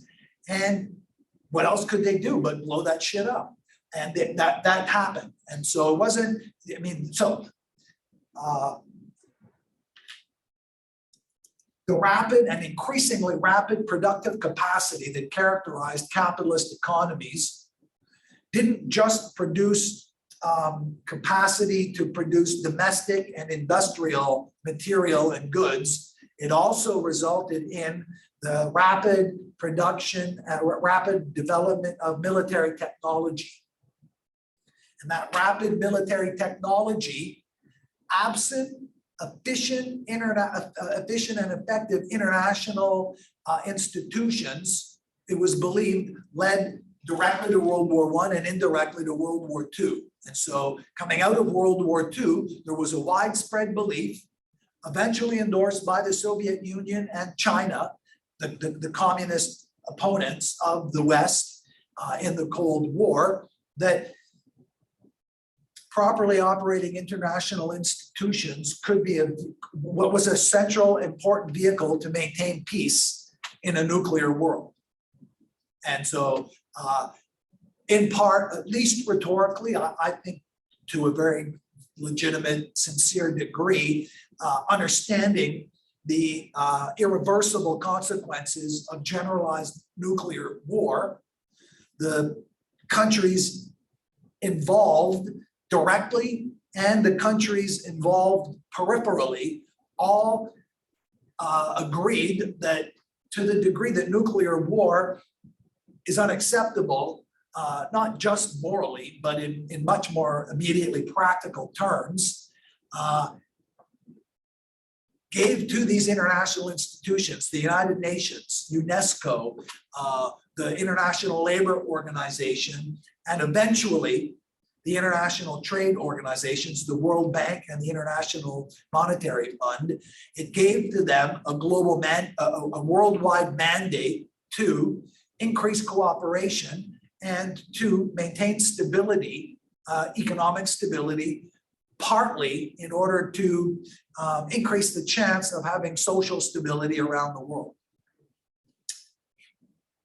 Okay, so World War II. So one of the other consequences that has to do with the institution component of in Trebilcock and Kelly's version, but also in other more critical versions, was the necessity of rapidly expanding the areas in which the government involved itself in manufacturing capacity. In World War I first, and then in World War II again, almost overnight,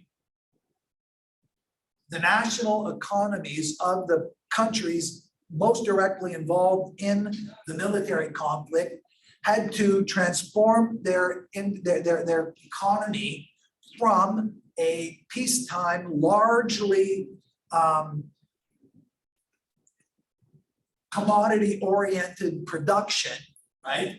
Before the start of World War I, the Canadian economy was largely organized around selling stuff, making money, and keeping people in houses and fed.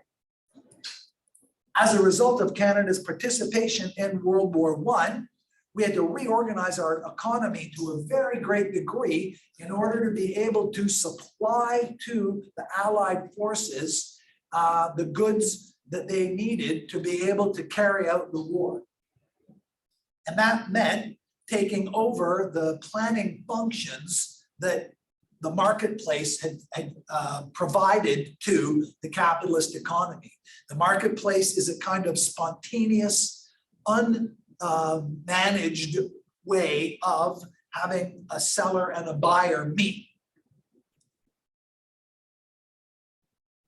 That spontaneity was widely believed at the time, and with good reason, and I don't think anybody challenges this, that we couldn't rely on the marketplace for production when we needed to supply next week 100,000 uniforms for soldiers, when we needed next week to get 50,000 horses over to England in order to, like, they had cavalry back then. So the scale and the time frame were incompatible with the spontaneity of the changes to a capitalist economy dictated by the demands and the flexibility of the marketplace. So they put government people in charge of coordinating the effort of all of the, for example, clothing industries that were that I was describing earlier in the different contexts, right? In Toronto, lots and lots of small shops were making clothes for everyone to buy. And all of a sudden they had to give up making pants for workers, and they had to switch over to making uniforms for soldiers. And they had to do it in a way that kept them solvent, in a way that allowed them to pay their bills, and in a way that kept their workers working. And they did that. The government took over the management of the higher level coordination of industrial production. And that required, and that was undertaken at least by an expansion in the number of people who worked for the government, and in an expansion in the number of things that the government took charge of. Income tax was introduced in Canada and the United States, I believe, but I'm not positive about that. But in Canada, income tax was introduced in 1917, 3 years after the start of the war, because of a concern about the growing amount of debt that the government had incurred in order to supply to the Canadian military, but really mostly the Allied military, the supplies that they were providing. France and England were basically broke. We had to lend them that money. And so because the government, for a number of reasons, but the official excuse, the government was scared shitless that there was all this debt out there. There wasn't generations of experience managing this debt. So the long and short of it is, an income tax was introduced on wages, right? An income tax is a tax on your wage. They didn't have that before. Government was so small that they didn't need to do that. They didn't need that money to do the small amount of things that governments did. But because of the constraints imposed on government that resulted in a massive expansion of government activity and therefore expenses, one of the things the government did was impose an income tax, but we were told at the time, I mean, I wasn't around, I'm not that old, but the population was told this is a war tax. But at the end of the war, as a result of the return of soldiers and the instability in the economy that was created by the reversal of the transformation from a peacetime economy to a wartime economy back to a peacetime economy, there was instability and the government had all these people in place. And if they laid off, if they had just gone back to the older government, one of the concerns was that in addition to all of the currently unemployed returning servicemen, and if they put out of work all the government people, chaos would have ensued.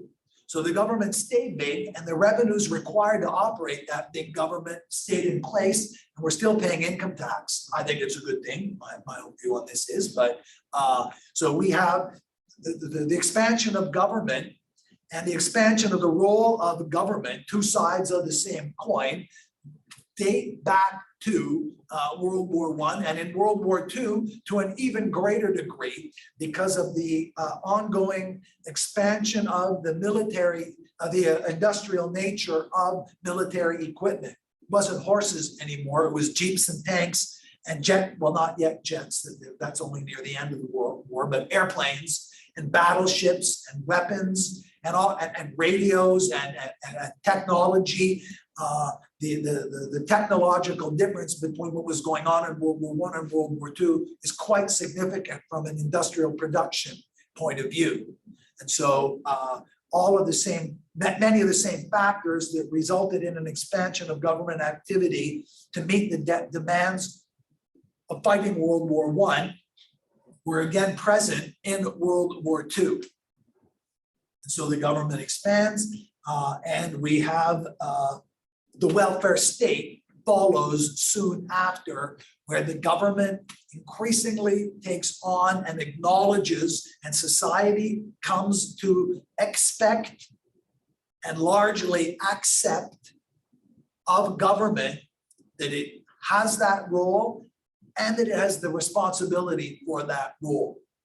That acceptance and that acceptance was to some degree anyway, or pressure was put on the acceptance, not the expectation of those services, but on the acceptance that government, meaning us, was going to do all of those things.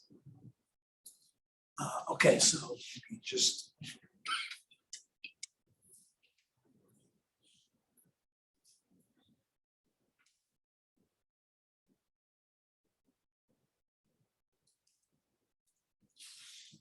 Right, so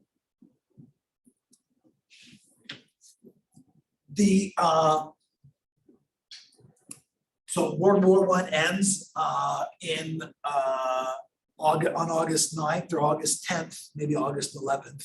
I think it took a day before the Emperor of Japan signed the peace treaty. But in August of 1945, World War II ends.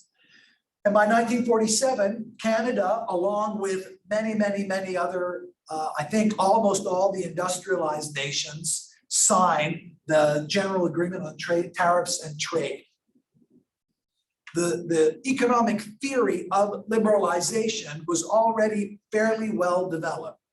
In the 19th century, one side of this argument had been fairly fully developed by academic economists and by intellectuals working for the government and for banks and for corporations. It was widely understood, at least, that there were negative consequences for, or that tariffs in general decrease the efficiency with which a capitalist economy operates.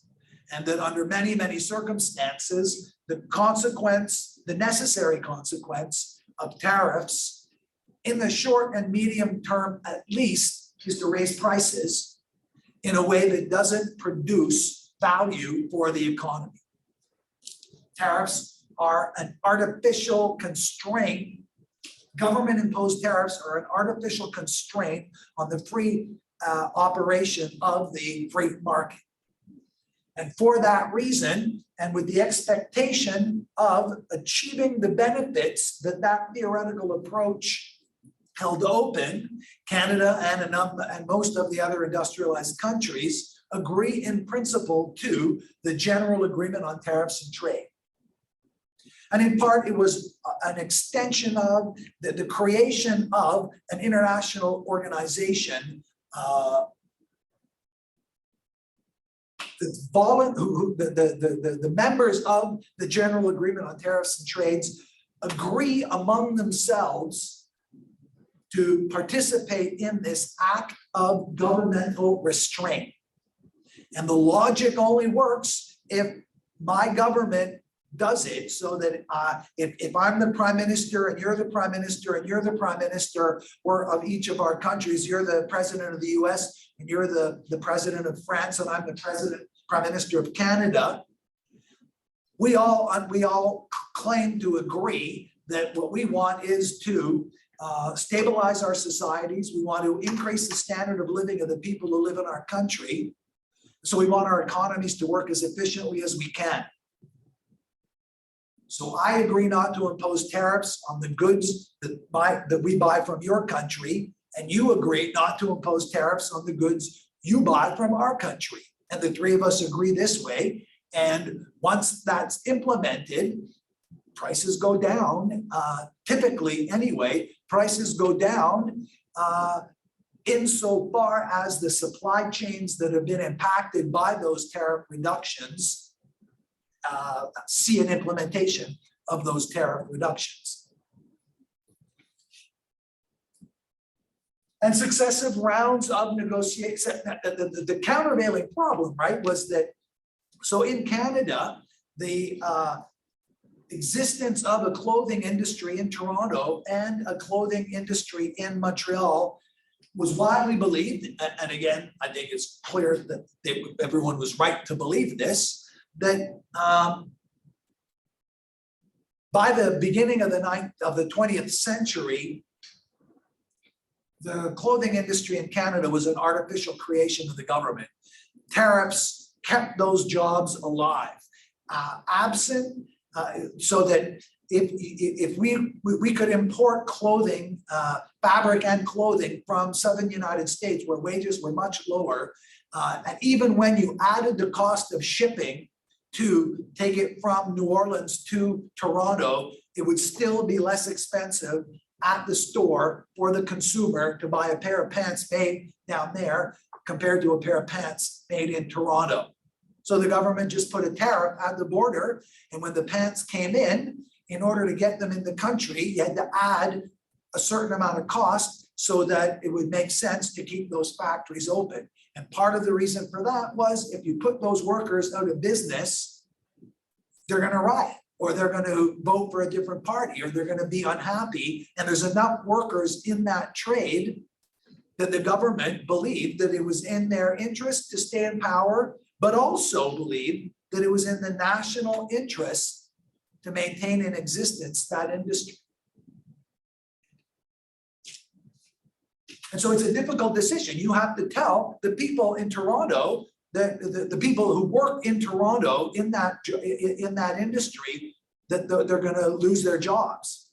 And it's not, especially when there's a well-entrenched industry, there's almost always, at least anyway, peripheral economic activity that takes place around that. So if everybody in a town works for the mine, or if there's a mine that employs lots of people in a town, then I'll open a restaurant and you'll open a laundromat and you'll open a car dealership.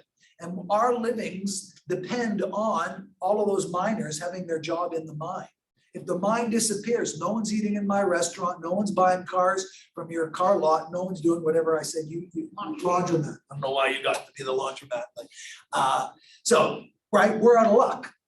So we're not quite as directly, but we're almost as directly invested in our livelihoods depend on those miners having their jobs, or those, you know, the clothing trade people keeping their jobs. And so if all of those jobs go away, then my job goes away, your job goes away, and your job goes away too. So we're as invested, or almost as invested, in having the government keep that tariff in place so that that factory can stay open so that we can keep doing our thing. So it's a difficult decision, and the government is under some pressure to not do that. That's a permanent thing. The government in 2023, almost every time they talk about a green economy, they talk about green new jobs, right? They say in Alberta, where someday either we're all going to die or we're going to figure out a way to stop taking the oil out of the ground. That means a lot of really good jobs with a high salary, relatively speaking, some of them with an absolutely high salary, and rewarding jobs that people enjoy, they're going to be gone. And those people are going to be pissed off. And the peripheral jobs around that are going to be gone. Those jobs effectively have to be replaced with something else. And that's what the green economy is promising. In addition to keeping global temperature increases to below 2 degrees above where they were in 1800 or 1750, I forget what the year is.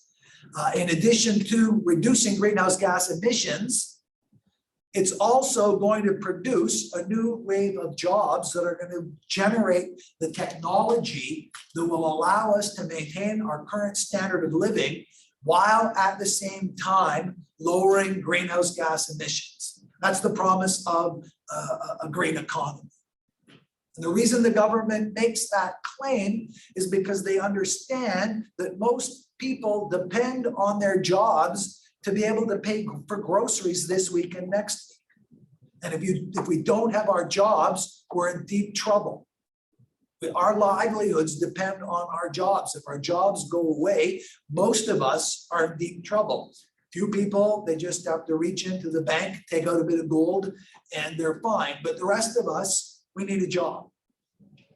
The rest of us, we want our kids to grow up in a society where they'll be able to get jobs. Not just jobs that pay their bills, although we want that first maybe, but jobs where they can come home at the end of the day glad that they've done a day's work. Now, I don't know if everybody believes that. I believe that. That's what I want for my children. And so that jobs aren't reducible simply to that instrumental value. And so in the context of post-World War II, for many countries, what happened was, in France, they call it les Trente Glorieuses. That's the 60s, 70s, and 80s, or maybe 50s, 60s, and 70s. 30 years of very steady economic growth followed the reconstruction of the European economy. Germany and Japan were a little later to get on that train, but they managed to get on that train. And as that economy, as the European economy recovered, as the Canadian and American economy boomed, the capital that was generated through the profit of that booming economy was invested around the world. And industrialization was implemented in more on a wider scale all around the globe. And it fed on itself. And in many places, the standard, in many places, but not nearly everywhere, in many places, the overall standard of living began to increase. And under those conditions, where GDP is increasing, it's politically much easier to implement the policies that are required, and it's easier to mitigate the negative consequences of the local transformations that result from eliminating tariffs. When the economy is growing, capitalism works great and it can expand the benefits beyond simply the shareholders who are benefiting. Wages can go up. Wages did go up. Wages kept pace with increased GDP per capita for 30 years in North America and in Europe. But then it flattened. And profits kept going up, but productivity did not go up at the same pace, and wages began to flatten starting in the late 1970s in Europe and North America. Okay, now let me just make sure here.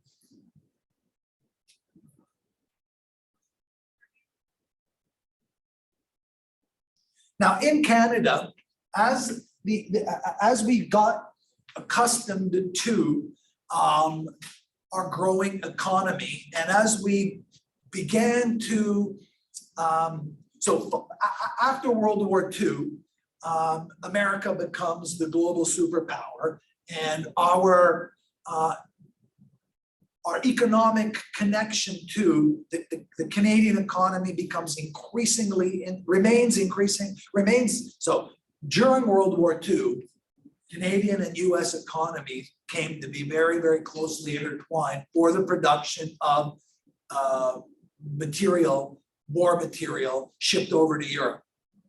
And that interconnection represented, in retrospect at least, a shift away from the earlier interconnection that the Canadian economy had enjoyed with the British economy. After World War II, Britain's no longer a global superpower, at least not on the scale that it had been up until World War I anyway. It takes a while. The United States is going through this now, many people believe, to realize that they're no longer at the top of the hill. Whether or not that's whether or not that's an accurate characterization of the US today, it's certainly clear that that's what was going on with Britain. Britain was no longer a global superpower. It was now a regional superpower in Europe, but the United States was the only, at the end of World War II, the US was the only superpower. And its economy dominated. The US emerged from World War II. Not only was it not in debt, but nearly everywhere in the world owed money to the US, not to the US government, to US corporations and to the people who invested in those corporations, sort of indirectly. Yeah. They came in late and absorbed most of the benefits. I beg your pardon? That The US came into the war later than almost every other country and then absorbed most of the benefits from that war. 100%. And they began absorbing benefits before they entered into the war. Oh, by supplying weapons to both sides. Absolutely. They didn't enter into until December 1942 when Pearl Harbor was bombed, but they had been selling weapons, lend-lease, but I mean, eventually it was a sale. They didn't get their money right away, but in many ways it was much better for them. But that's right, you're exactly right. That's huge with their nationalism. We helped them more. They don't talk about the other side of this time. No, yes, another thing, right. IBM provided one of the earliest contracts for IBM was organizing the concentration camps for Germany. But we don't talk. No, Well, they were just, they say that they were just businessmen until Pearl Harbor was struck and then they became active players. right, exactly, yes. Yes, that's 100% true. And the way that change in role, the United States taking over global domination was reflected on the one hand in changes in the Canadian economy's orientation. We became a continental, we became to a greater degree integrated into the continental North American economy. And to that degree, our interests got closer to the interests of the United States and further away from Europe. And here again, scholars differ on the nature of this correlation, but at the same time, Canadian culture began to reorient itself and Canadians began to increasingly see themselves as North Americans rather than as members of the British Commonwealth. In many, many, many cases, those were not mutually exclusive identities. But the reality of the North American identity of Canadians from a cultural point of view increasingly began to manifest itself. And over the course of the 60s, what it began to be, what happened, what emerges is within Canada, a growing unease with the extent to which not so much initially not so much our economy, but our culture was integrated into American US culture. So Canadian nationalism emerges as one of the consequences of that. Canadians as a separate cultural national identity, distinct in some ways from the US national identity, emerges in the 1960s. It's the benefit of having, or this is a little bit, I mean, it's not, how do we characterize this, but it's a luxury that the Canadian society, in a sense, it's a luxury the Canadian society had because the economy was going so well. Wages were steadily, average wages were steadily increasing. The standard of living was improving. As a consequence of better public hygiene and a fairly rapid expansion in medical knowledge, life expectancy grew, the infant mortality was declining, the institutions available for all, Canadian life was good in the 60s for many, many people. Many of the differential inequalities that characterize Canadian society were beginning to implement themselves, beginning to be manifested. But overall, when the economy's booming, optimism is the flavor, is the mood in a society. And the Canadian economy boomed in the 60s, optimism expanded. So we had the luxury as a society, but also in a way the responsibility to begin to understand who are we. And who we are is not Americans. One manifestation, one version of that, a version that, back to Benjamin, a version that the contemporary situation either invites us or compels us to rethink a little bit more carefully, was a version that, but in the 1960s, as the civil rights movement in the United States began to take root and began to eventually experience some success, but also pushback from mainstream US society, Canadian public opinion grew increasingly concerned with certain aspects of US culture, in particular, the extent of anti-Black racism in US culture. And Canadian culture, blind to its own flaws, imagined itself to be immune to those, to that reality in the United States.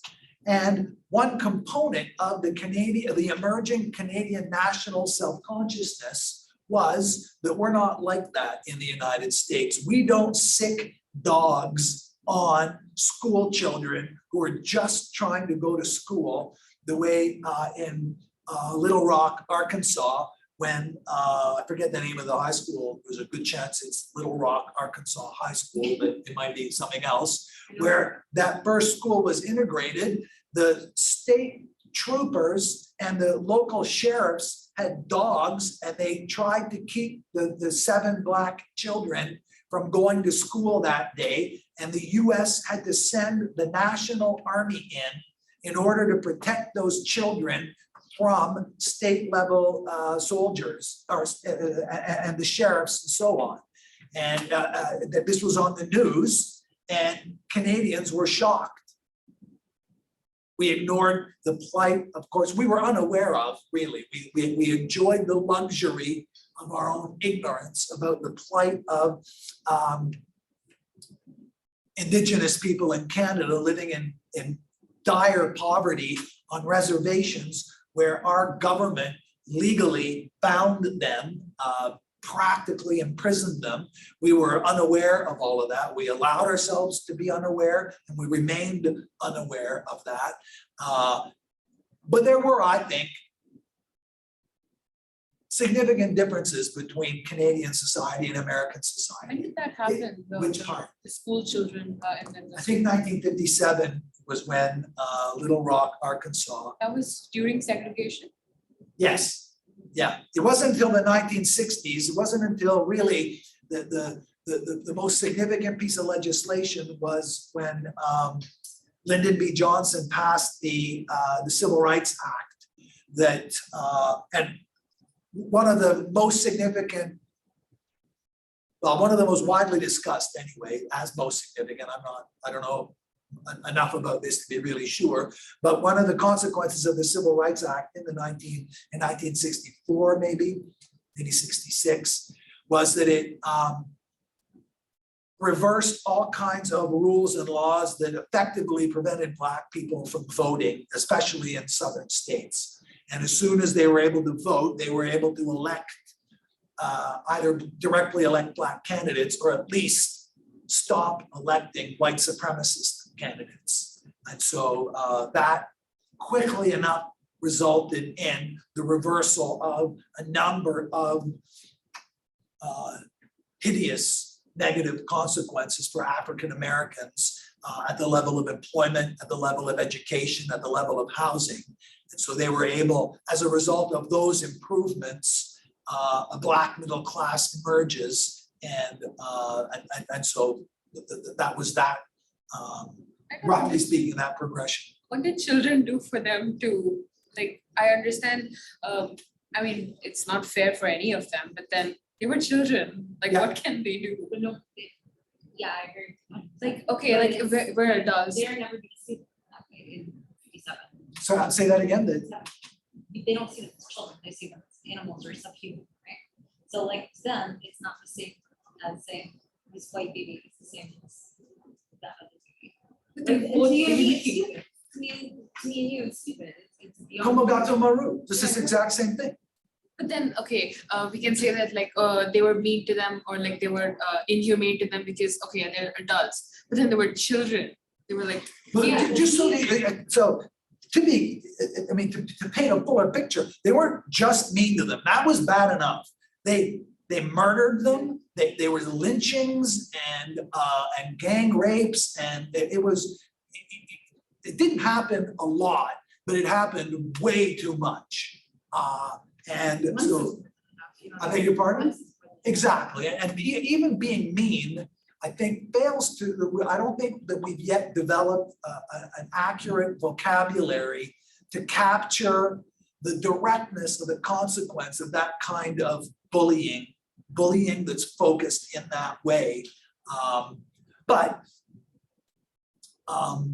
Yeah, so it is mystifying. And I mean, some of the news footage that's the most shocking, in a way that I'm afraid that the shock of it reveals my hypocrisy and our hypocrisy when we're shocked, is it's one thing to see these thuggish looking middle-aged and young men doing it, but little kids and their moms were there yelling out the N-word and encouraging the police to beat the students, and it was a widely distributed, actively encouraged public manifestation of race hatred.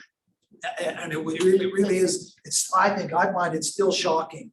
And in a way, the shock is partly amplified because a lot of it is still in black and white TV footage. And so it gives it a kind of immediate historicalness that color TV, like the normal TV now, makes it look just like news. Whereas if you watch it in black and white, it looks more like history, feels a little bit more like history. And it's easier to say, well, that was them and that was then. But in the United States recently and in It's not like Canada it's any better. to what's that? It's very much better than how it was before, but Yes. it's still not completely Exactly. gone. Yes, right. And those two things are difficult to really describe fully. So, but Birmingham. I beg your pardon? Birmingham, Alabama, I believe, not Arkansas.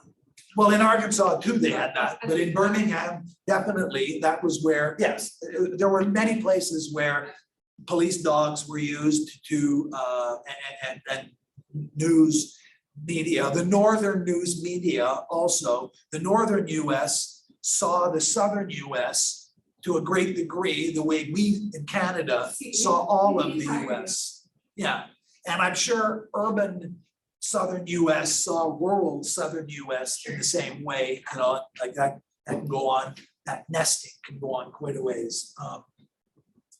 So what happens in the 1960s is there's this cultural concern, and that eventually leads to a government concern about the extent to which the Canadian economy is owned by and therefore controlled by American multinational corporations. And so the Canadian government and political parties begin to position themselves in such a way as to try to implement ways of not nationalizing industry, but transferring the ownership from American multinational corporations to Canadian-owned capital.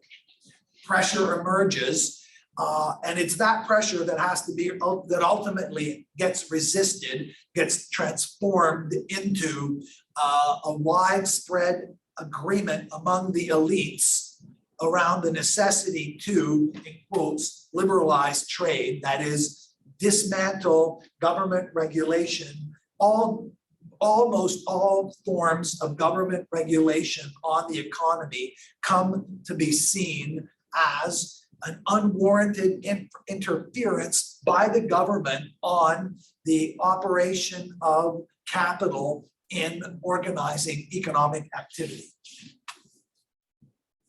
Okay, so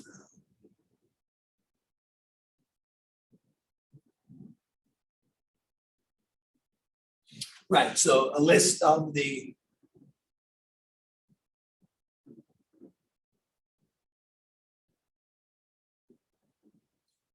over the course of the 50s and 60s up until the late 70s, really.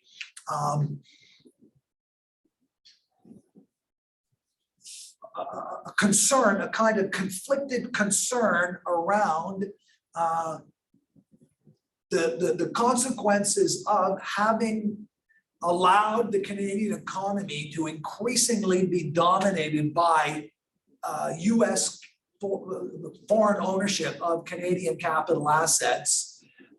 And one of the concerns is that these American multinational corporations, their ultimate interests are shaped by US requirements, and they're not shaped by Canadian requirements. And so, whereas the American multinational corporations are to some greater degree responsive to the demands of the working class in the United States, they're completely insulated from demands from the Canadian labor force. The Canadian labor force, their only access to power is through the Canadian government. They have no direct access to the leadership of that American, the foreign-owned corporations. And so for that reason, or that leverage is absent in that case. And in a growing economy, we have the luxury of worrying about that kind of thing. Okay, now.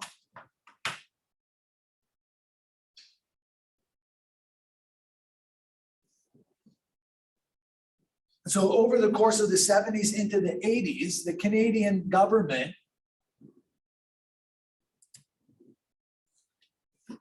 established a number of institutional responses that attempted to they wanted to continue to benefit from economic growth. The Canadian, all of the parties, with complicated exceptions of the NDP, but ultimately the NDP always ended up playing ball.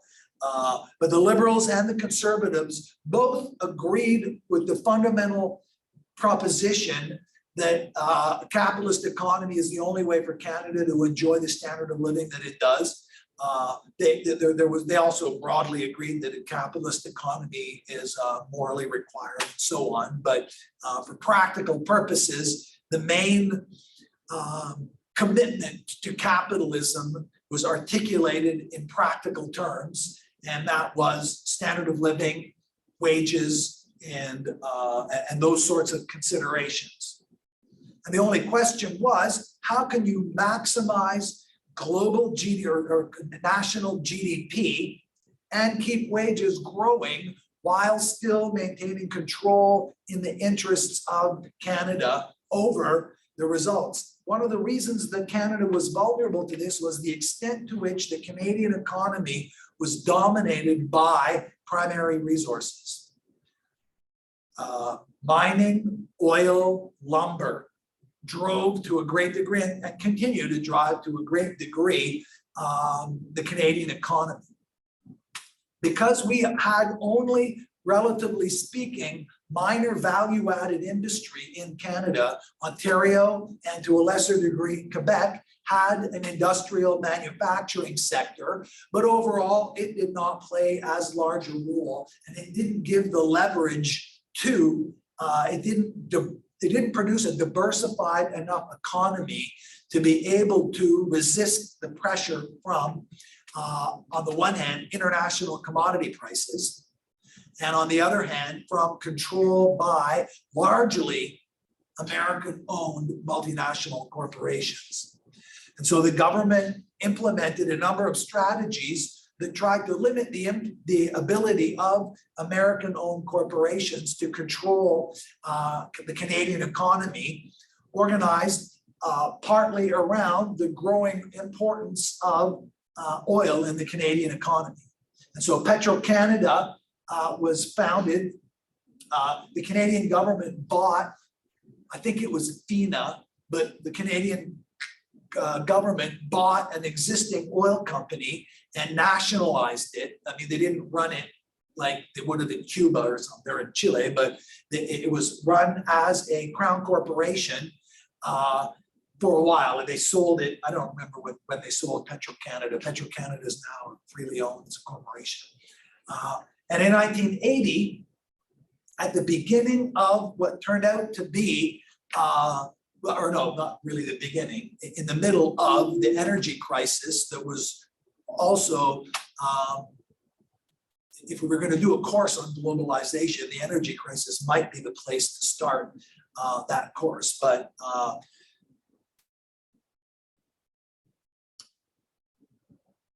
so there was an energy crisis at the end of the 70s, and one of the things that amounted to was a renegotiation of the contracts between American and British and French oil companies and the countries in which the oil was being extracted. So there's no oil in France, there's no oil in Britain. And the oil that they get in America costs more to extract than the oil you can get in Iraq and Iran and in Saudi Arabia and in the Gulf states. It's very, relatively speaking, much more efficient to get the oil from there, and in Venezuela and in Nigeria. So those countries formed OPEC in the, I don't know when they formed OPEC, but they got some muscle in the early to mid 70s, and they renegotiated their leases, and it doubled the cost of oil in a matter of months. And that put a giant slamming brake, caused a recession in the North American and the European economy. And that represents a kind of turning point. From then on, European and North American economies have never grown at the same rate, the same steady rate as they grew between the end of World War II and that point. And as a result of that, as had been predicted by standard economic history principles, as the recession sets in, tariffs and government interference strategies emerge as a short-term response to the decline in the economy. Prices go up, wages are going down. So what do? We start to protect our own economy. And so this is the last gasp of global protectionism. And following this time period, Canada, after Brian Mulroney negotiates the US-America Free Trade Agreement, for a number of reasons about which there's a great deal of disagreement, but one of the manifestations of this is the beginning of the corporatization of universities. So this expert debate, and so, sure, sorry. Business groups like I forget what BCNI stands for, but the Chamber of Commerce, I don't even know what these acronyms stand for, but business groups organize themselves into lobbying efforts in order to push the government to adopt policies that more closely conform to the interests of business as an entity. And a new strategy emerges, pioneered in the United States, but quickly implemented in Canada, that to a certain degree, because over the course of the 60s and the 70s, in the universities, left-wing views and anti-capitalist views were much more widespread than they were in the general population, and certainly much more widespread than they were either in government or in industry. There were definitely many pro-business and pro-government and a wide range of different views available in the universities, but not reliably so. So what happened was that these business groups began to form, the consequence of this variety of opinion from within the universities was that there was a great deal of debate on everything. This is what academics tend to do. Even right-wing academics, the thing they love the most is to argue with left-wing academics, not to just get into a group love session where they all agree with each other. But jobs to produce policy options begin to be formalized outside of the university setting, and think tanks are organized where people with PhDs, people with the ability to generate policy proposals, to apply complicated theories to complex situations, are offered jobs where they don't have to teach pesky undergraduates. All they need to do is write and read the thing they like to do the most, the thing they see as their real job. Their job is not to teach economics 101. Their job is to write papers about, whatever. And so think tanks emerge, and they come to provide a seemingly neutral, a seemingly objective perspective that systematically ends up endorsing the business position. So the C.D. Howe Institute in Canada, and the Heritage Fund in the United States, and I can't think of all the ones in the US, but there's tons in the US. They begin to hire PhDs to write backgrounders and to formulate policy proposals which conform more closely to the interests of the business class. And the accumulated effect of that seems to have successfully shifted public opinion towards recognizing business as an essentially important and favorable and beneficial aspect of society. And to vilify government ends up being the enemy. Ronald Reagan, in the run-up election to to his second term, characterized the government no longer, I forget, it's a famous quote that I'm gonna butcher, I'll paraphrase it, but he said, Americans have somehow come to see the government as the solution, when in fact, in many cases, the government itself is the problem. And that view more or less introduced into the policy sphere as a massive expansion of the narrower microeconomic view that anything that interferes with the pricing mechanism of the market ends up being inefficient, and that it's society that has to pay the cost of that inefficiency. That narrow microeconomics view ends up being expanded to say everything the government does is inefficient, and that therefore it's society paying for the government, as though the government exists separately from society. And the bosses are seen as the good guy, and the government and the unions are increasingly vilified. In that climate, so that's going on, and at the same time, worldwide, we have an increasingly well-organized, and as it turns out, increasingly successful push to ramp up the work of the GATT agreements, the General Agreement on Trades and Tariff, to expand not just the members, but to organize multilateral, not international, but multilateral trade deals, rather than attempt at getting a global agreement all around. Sectoral, smaller segments are in a sense colonized in order to, well, for a variety of different reasons. In order to is too broad.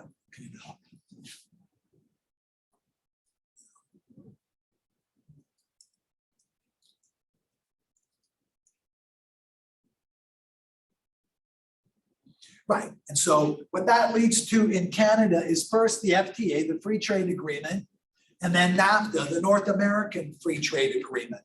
And the Canadian economy is increasingly integrated into a North American, including Mexico, now including Mexico. Mexico expands its oil production and its automobile production over the course of that time period. And so we get an increasingly integrated North American economy with fewer and fewer internal tariff barriers. And that produced, that reinvigorated, from a certain point of view, from the GDP point of view anyway, the North American economy. But the difference between the recovery after the energy crisis recession to recoveries after earlier recessions was that the wages didn't catch up. In earlier times, when the GDP began to increase again, there was a closer matching of wages with increased GDP. The benefits to workers in the society where that GDP recovered after the recession were more widely spread out. That didn't occur in North America. It occurred to a slightly greater degree in Europe, but in North America, wages have never caught up since the oil crisis. Now, it's a complicated thing what the best description of the wage stratification is going to be, and to a great degree, it would be just as mistaken as, I mean, the idea that we have an economy on the news. If you watch the news, when they talk, they say, and that, after the commercial, we'll talk about the economy. And some guy gets on, or someone gets on, and they say the stock market went up or the stock market went down, and that's it. That's the whole economy, as though the only thing that matters is the price of the stock index. That's ridiculous. That would be like a doctor telling you, oh, your temperature is good, so your health is fine. Well, what about my arm? I got my arm ripped off in a machine. I'm bleeding to death. Well, your temperature is good, so get out. The economy is obviously far more complex than simply the value of stocks in some arbitrary list of stocks. But the way the news presents it is it's actually childish even now. It's beyond irrelevant. But these free trade agreements, again, critics claim that there's a causal connection between the stagnation of wages over this time period. But even the critics, or even the proponents of the free trade agreement, NAFTA, recognize the fact that wages have stagnated. The reasons that they offer for that stagnation are varied. Either way, it's just a fact that wages have stagnated over that time period. All the while, overall profits keep going up and GDP per capita keeps going up. The overall standard of living, the temperature of the economy is still good.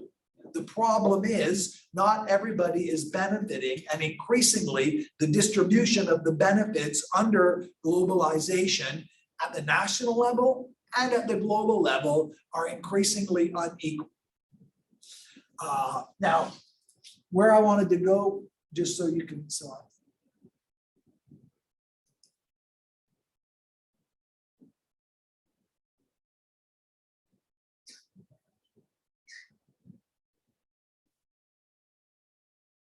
So that's the methodological nationalism, two aspects. There's a couple of more things I need to be able to work that into it, but next week, it'll be methodological nationalism that we'll be focusing on.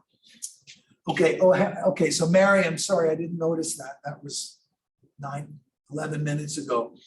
Miriam wants me to talk about the course reflection. Okay, I can do that for a minute or two. And then I'll talk about it.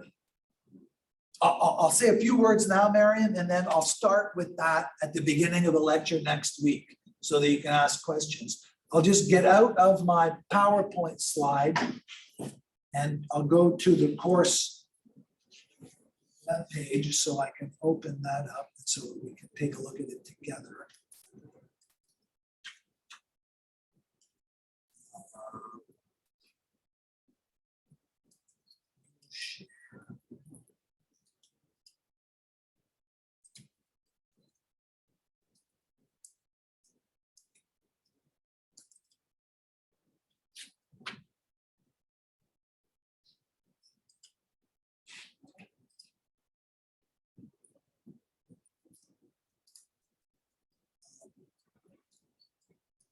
I'm trying to share the screen here.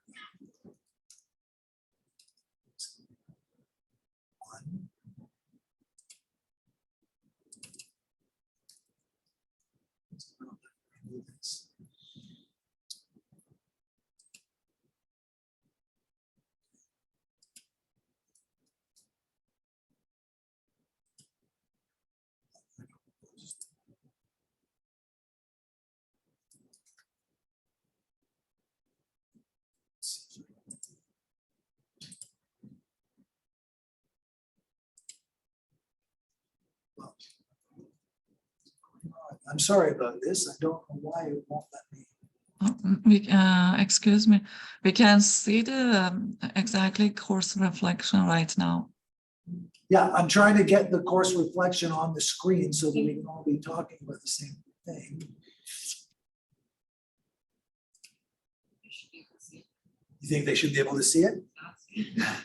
Can you see the group, the course reflection on the screen now? No, right now it is the folder. It says desktop, week 12.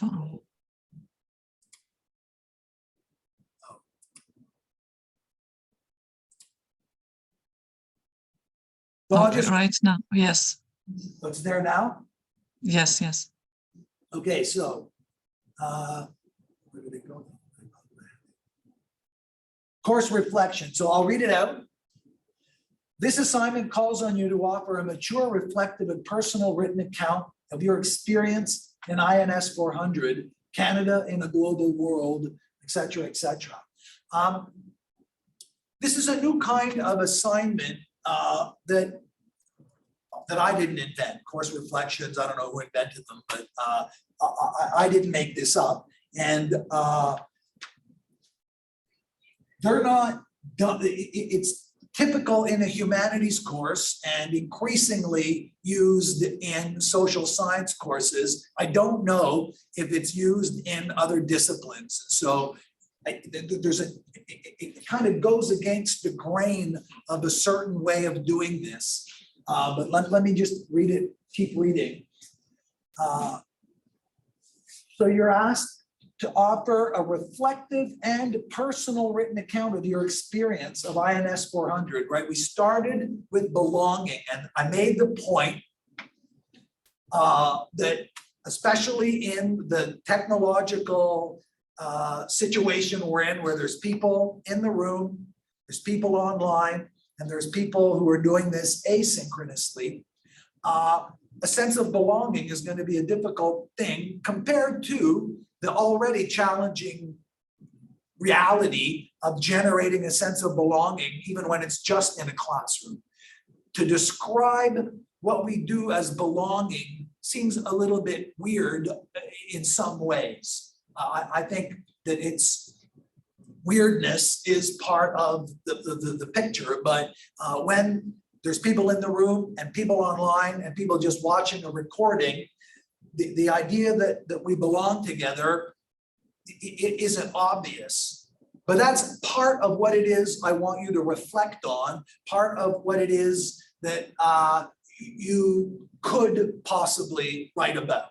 If you think if you think that's ridiculous, you can write that down, and if you can make that point, you'll do well. So it's more personal opinion and what you've grown from what you've grown from this, right? Yes.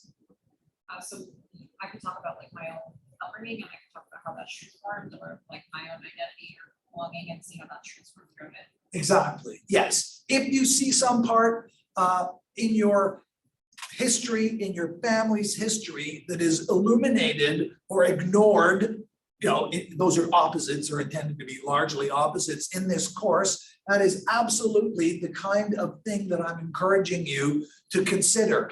But I want to qualify Amanda's description of personal opinion. Your personal opinion needs to be articulated using, where relevant, using the terms and the concepts and the information that was raised in my lectures and in the readings that I assigned you to do. So one of the strategies you can adopt, and I don't want you to be exclusively strategic about this, but I want you to keep this in mind, that to the degree that you can demonstrate to me that you've read and engaged with the material in the course, not just what I had to say, but the videos you watched and the readings I've assigned, if you can demonstrate to me that you've read that, your grade will benefit from that. Okay, our time is up, I'm afraid. So I'll start the next lecture with a discussion of the course reflection, and only when everyone's satisfied, we'll move on to the course content. Okay, Miriam, I'm afraid that's all the time we have today. Thank you. You're welcome.